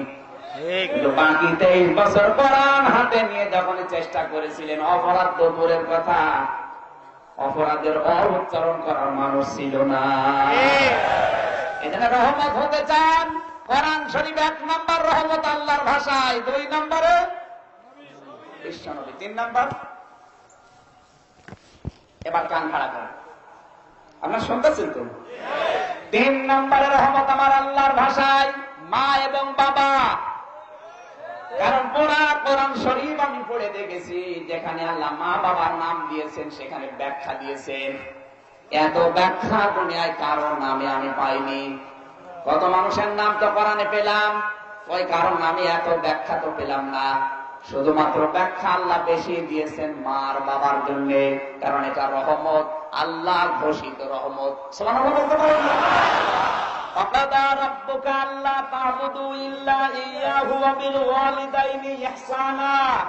আল্লাহ বলেন আমার ইবাদতের উপরে মা বাবার খেদমত করা ফরজ। এজন্য আল্লাহর ইবাদত করা ফরজ আর মা বাবার খেদমত করা ফরজ। কথাটা ভুল বুঝবেন না। আল্লাহর আইন মানা, জবান ছেড়ে বলেন তো আল্লাহর আইন মানা, মা বাবার আইন মানা না, ফরজ না। খেদমত করা ফরজ। আর যারা মা বাবা থাকার পরেও খেদমত করে খুশি রাখতে পারেন না, আপনার ফরজ আদায় হয়নি। কথা বলেন না কেন? কোরআনে 3টা বিষয়কে 3টা বিষয়ের সাথে রিলেটেড করে আল্লাহ নাযিল করেছেন, তার ভিতরে এটা একটা। যেখানে আল্লাহর ইবাদতের কথা সেখানেই মা বাবার কথা। পুরা কোরআন শরীফে এরকমই আছে। কেন মা বাবার খেদমত করা ইবাদত, কান লাগান, এটা রহমত যে বাস্তব জীবনে। এই ঘটনাটা আমি বলেছিলাম গাজীপুরে, হাজারো মানুষ এটা শোনার পরে চোখের পানি ধরে রাখতে পারেনি। ছেলেটা এত গরিবের ছেলে, শেষ পর্যন্ত মাস্টার্সের পরীক্ষা বিশ্ববিদ্যালয়ে দিতে পারে না। বাবাকে বলে, বাবা আমি পরীক্ষা দেব, টাকা নেই। বাবা তখন মানুষের জমিতে কামলা দিয়ে কিছু টাকা নিয়ে এসেছেন। মাকে বলেছে মানুষের বাড়িতে জিয়ের কাজ করো। বন্ধুদের কাছে কিছু টাকা বাবা ধার নিয়ে ছেলের হাতে 4,500 টাকা দিয়ে বলে, যা মাস্টার্সের পরীক্ষার ফিস দিয়ায়। পরীক্ষা দেওয়ার পরে বেটা পাশও করেছে, ঢাকায় একটা বেসরকারি কোম্পানিতে চাকরি পেয়েছে, পছন্দ করে একটা মেয়েকে বিয়ে করেছে, ধনীর মেয়ে। বউটা এত চল্লা, ডাক দিয়ে বলে, তোমার বাবা মার পরিচয় দিতে পারবা না, ওরা গরিব, আমাদের মান সম্মান নষ্ট হবে। আর তুমি বাড়িও যেতে পারবা না, যদি যাও তোমার আমি ডিভোর্স দিয়ে দেব। সুন্দরী বউ, একমাত্র মেয়ে, ধনীর মেয়ে, এদিকে তাকিয়ে আর বাবা মার সাথে সম্পর্ক রাখে না, খেদমত তো দূরের কথা। এদিকে ওর মায়ের হাঁপানি রোগ দিনের পরে দিন বেড়ে চলেছে। বাবা ভাঙ্গা একটা রিক্সা ভাড়া নিয়ে মাথার উপরে চাদর বিছিয়ে, মুখটা মাফলার দিয়ে মেস পেঁচিয়ে, তারপরে রাতে ওই যে নাইট কোচ গুলো যায় ওগুলোর ভাড়া মারে। ঢাকার ফার্ম গেটে একদিন এক ছেলে ওর গ্রামের দেখা ডাক দিয়ে বলে, ভাই আপনি খুব আরামে আছেন। এটা কক্সবাজারের ঘটনা। আপনি খুব আরামে আছেন, আপনার মাছ 3 দিন পড়ে আছে, হাঁপানি বেড়ে গেছে, ঔষধের পয়সা নেই, মনে হয় বাঁচবে না, আপনি তাড়াতাড়ি বাড়ি যান। স্ত্রীর কাছে বলছে তাড়াতাড়ি মানে ছুটি দাও, আর বাবা মা অসুস্থ, না যাওয়া যাবে না। যেই বলেছে যাওয়া যাবে না, ওর কাছে রাগ হয়ে স্ত্রীর মুখের উপরে থাপ্পড় দিয়ে বলে, তুমি মানে ডিভোর্সের ভয় দেখিয়েছো, তোর ডিভোর্সের গুলি মারি। আমার মা বাঁচে না। ওই রাতেই রাগারাগি করে চলে এসেছে। রাত 2টার সময় নেমেছে গাড়ি থেকে, দেখে একটা ভাঙ্গা রিক্সা টিম টিম করে আলো জ্বলে, কুয়াশার ভেতরে, শীতের রাত। ডাক দিয়ে বলে, খালি এদিকে আয়। সামনে যে দেখে ওর নিজের সন্তান। পরিচয় দিলে কষ্ট পাবে, মানুষজন চিনে ফেলবে। মাথা নিচু করে গলা মোটা করে বলছে, স্যার আপনি যাবেন কোথায়? শান্তি পাড়ায় দক্ষিণিয়ার বাড়ি যাব। কি হয় আপনার? যা হয় তুমি যাবে কিনা? ওঠেন স্যার। এমনিতে মুরব্বী মানুষ, 65 বছর বয়সে মুরব্বীর, ভাঙ্গা রিক্সা, রাতের বেলা কুয়াশা, রাস্তা ভাঙা, চালাতে পারে না, আস্তে আস্তে যায়। পেছনে ধাক্কা দিয়ে বলছে জোরে চালান। কিছু দূর যাবার পরে আবার ধাক্কা দিয়েছে, এই বয়সে রিক্সা চালাও, তোমার ছেলে মেয়ে নেই? ছেলে তো একজন আছে পিঠের উপরে। আরেকটু যাবার পরে দিয়েছে আর এক ধাক্কা। মুরব্বী ধাক্কা সহ্য করতে না পেরে রাস্তার উপরে পড়ে 2টা দাঁত ভেঙে গেছে। বহু কষ্ট করে উঠে ডাক দিয়ে বলে, স্যার আপনার মোবাইলের লাইটটা একটু বের করেন তো। মোবাইলের লাইট যখন বের করেছে, মাথার উপর থেকে চাদর ফেলে দিয়ে মুখ থেকে মাফলারটা সরিয়ে সামনে গিয়ে বলে, স্যার আপনি দেখেন তো আমার চিনতে পারেন কিনা।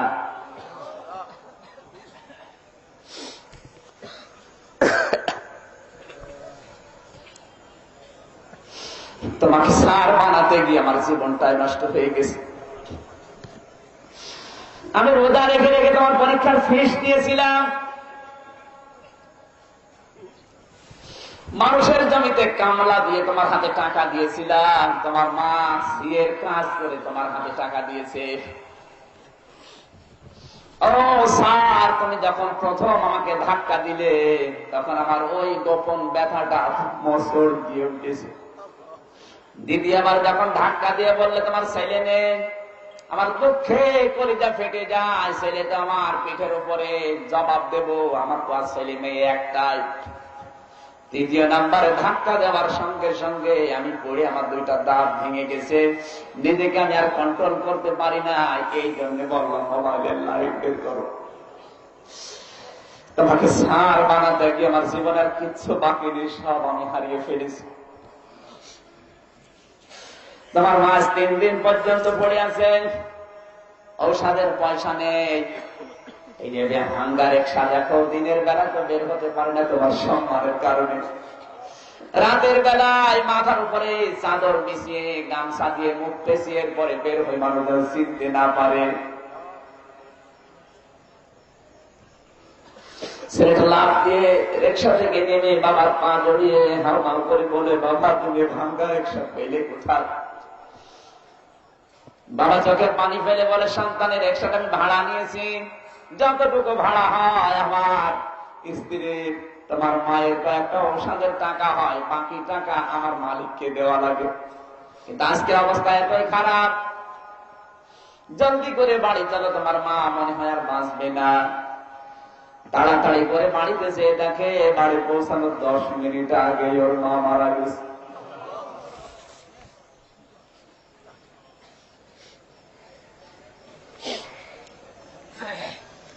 দৃশ্য দেখে 2 মিনিটের ভেতরে বাবাও হার্ট অ্যাটাক করে সাগায় মারা গেছে।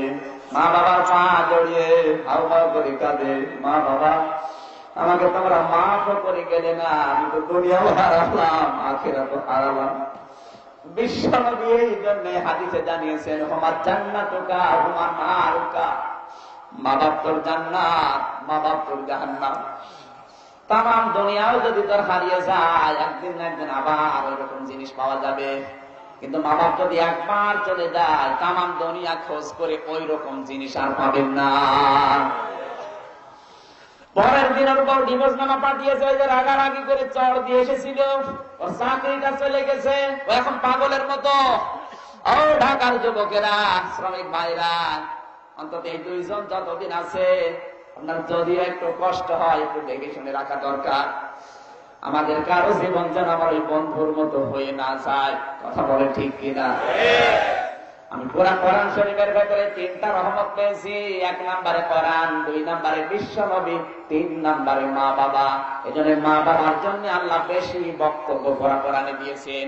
কোন জায়গায় ব্যাখ্যা দিয়েছেন 3টা, 5টা, 7টা, 9টা, 12টা, 17টা পর্যন্ত ব্যাখ্যা পেয়েছি। সুবহানাল্লাহ। কষ্ট হচ্ছে? বিশ্বনবী একমাত্র আদর্শ হওয়ার 3 নাম্বার কারণ, দুনিয়ায় এমন কোন মানুষ আপনি পাবেন না যাকে অনুসরণ করলে, ভালোবাসলে জীবনের গুনাহ মাফ হয়ে যাবে, নেই। শুধু একজন মানুষের নাম আল্লাহ দিয়েছেন, যাকে অনুসরণ করলে, ভালোবাসলে জীবনের গুনাহ আল্লাহ মাফ করে দেয়।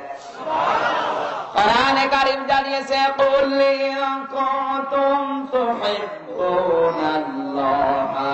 ফাত্তাবিউনি ইউহিব্বুকুমুল্লাহ ওয়া ইয়াগফির লাকুম যুনুবাকুম আল্লাহু গফুরুর রহিম।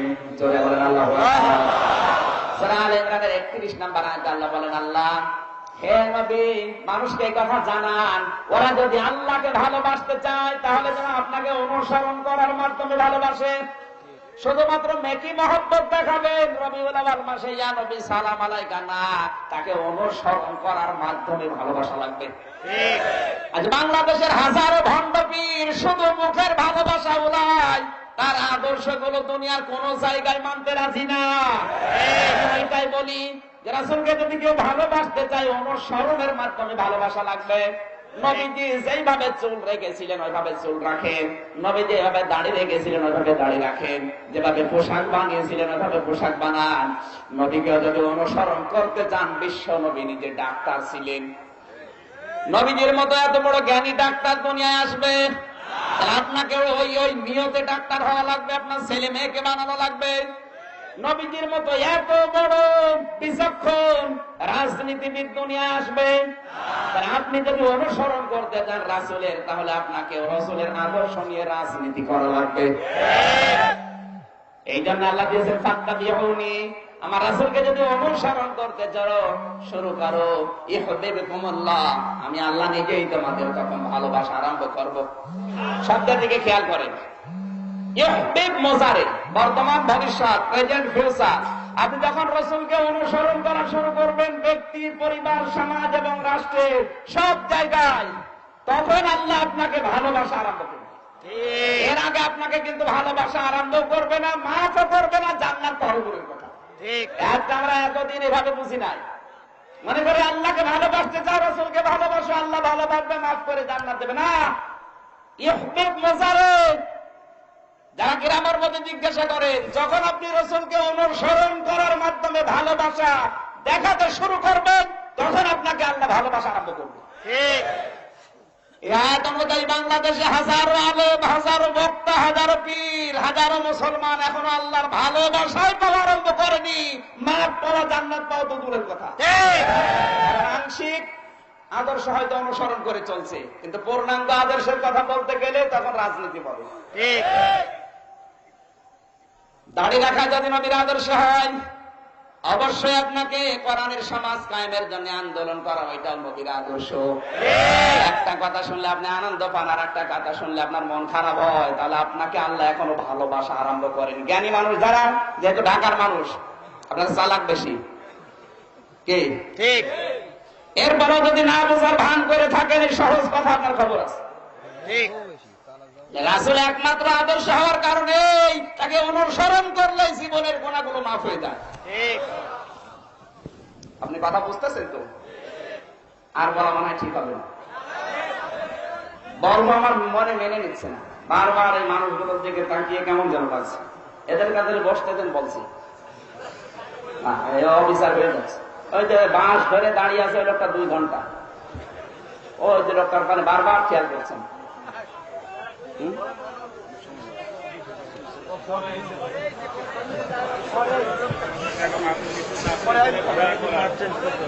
সম্মানিত মা বোন যারা বসে আছে, ভাইরা যারা বসে আছে, নবীকে আদর্শ হওয়ার পেছনে কারণ আমি 7টা বলেছিলাম।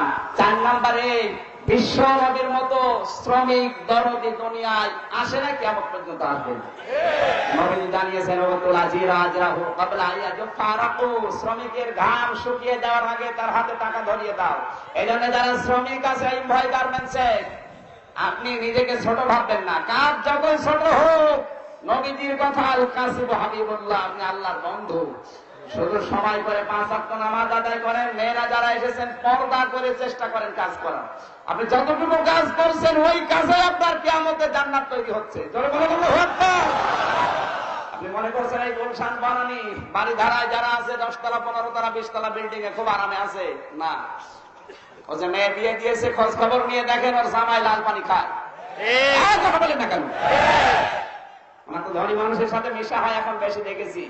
এই বসুন্ধরায় 15-20 তলা বিল্ডিং এ জামাই আসছে রাত 2টার সময় লাল পানি খেয়ে টাল হয়ে দরজা ধাক্কা দিয়ে বলছে, ও মা দরজা খোল। আর কতক্ষণ দাঁড়াবো? আপনার জামাই এরকম, আপনি কাজ করে খাচ্ছেন, আপনি অনেক ভালো আছেন, যদিও টাকা পয়সা গাড়ি বাড়ি ব্যাংক ব্যালেন্স আপনার হয়নি, কিন্তু আপনি আল্লাহর বন্ধু। কার? স্বার্থ ফাঁকি দেবেন না। যতটুকু কাজের দায়িত্ব পেয়েছেন সঠিকভাবে পালন করেন। ওই 8 ঘন্টা 10 ঘন্টায় মনে করবেন আপনি নামাজে আছেন। সুবহানাল্লাহ বলতে পারেন নাই? চারিদিকে তাকিয়ে আজকের মতো আর কথা বাড়ালাম না। আমিন। বারাকাল্লাহু লানা ওয়া লাকুম ফিল কোরআনিল আযীম। মোনাজাত করে বাড়ি যান। আল্লাহুম্মা আমিন।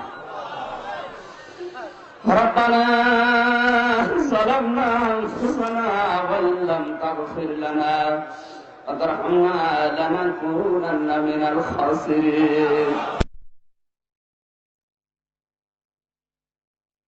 একটু বসে করেন ভাই, বসে করেন। রব্বানা লা তুযিগ কুলুবানা বা'দা ইয হাদাইতানা ওয়া হাব লানা মিন লাদুনকা রাহমাতান ইন্নাকা আনতাল ওয়াহ্হাব।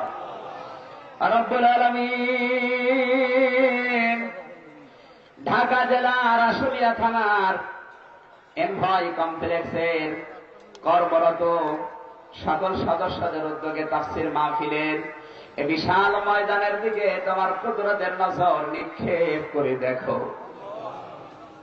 মাথা নিচু করেন, চক্ষু বন্ধ করেন, জীবনের অপরাধগুলো স্মরণ করে কাঁদেন। আজকে কাঁদবেন না, আবার কবে কাঁদবেন? নবীজি জানিয়েছেন কোরআনের মাহফিলে মানুষ জীবনের যতগুলো অপরাধ স্মরণ করবে, আল্লাহ অতগুলো অপরাধ মাফ করে নেকি বানিয়ে দেবে। মাথা নিচু করেন, চক্ষু বন্ধ করেন, জীবনের অপরাধগুলো স্মরণ করে কাঁদেন, আল্লাহ পাক হয়তো মাফ করে দেবে। আল্লাহ তাআলা এ বিশাল আয়োজনে তুমি যদি খুশি হয়ে সওয়াব দিয়ে থাকো, কোটি কোটি গুণে বাড়িয়ে দাও। কিয়ামতের দিন সুপারিশ করে জান্নাতে নিয়ে যাবে, ওই নবীর রওজায় পৌঁছিয়ে দাও। তাম দুনিয়ার মাটির নিচে যারা ঈমান নিয়ে ঘুমিয়ে গেছে, আল্লাহ এদেরকে ক্ষমা করে দাও। মা বাপ যারা হারিয়ে ফেলেছে, আল্লাহ তুমি মা বাপকে মাফ করে দাও। রব্বুল আলামিন, এই ঢাকা আশুলিয়া গাজীপুর এলাকায় কত গার্মেন্টস আছে, কোন গার্মেন্টসের উদ্যোগে তোমার কোরআনের মাহফিল হয় কিনা আমি জানি না, কিন্তু 10 বছর একাধারে ইনভয় গার্মেন্টসের যারা কর্মচারী কর্মকর্তা আছে, নিজেদের অর্জিত কষ্টের টাকাগুলো দিয়ে কোরআনের মাহফিল সাজিয়েছে। এদের জীবনের কিছুই যদি তোমার ভালো না লাগে, কোরআন প্রচারে যারা সহযোগিতা করেছে, আল্লাহ তুমি এটা পছন্দ করে কবুল করে নাও। রব্বুল আলামিন বাংলাদেশের বিভিন্ন প্রান্ত থেকে আশুলিয়া ইনভার গার্মেন্টস এসে নিজেদের জীবন জীবিকা অর্জনের জন্য যারা চেষ্টায় আছে এদের কর্মজীবনে বরকত দিয়ে দাও। যে যেই কাজে হাত দিয়েছে আল্লাহ তুমি ওটা ইবাদত হিসাবে কবুল করে নাও। এদের শরীরকে সুস্থ রাখো, ভালো রাখো আল্লাহ তাআলা।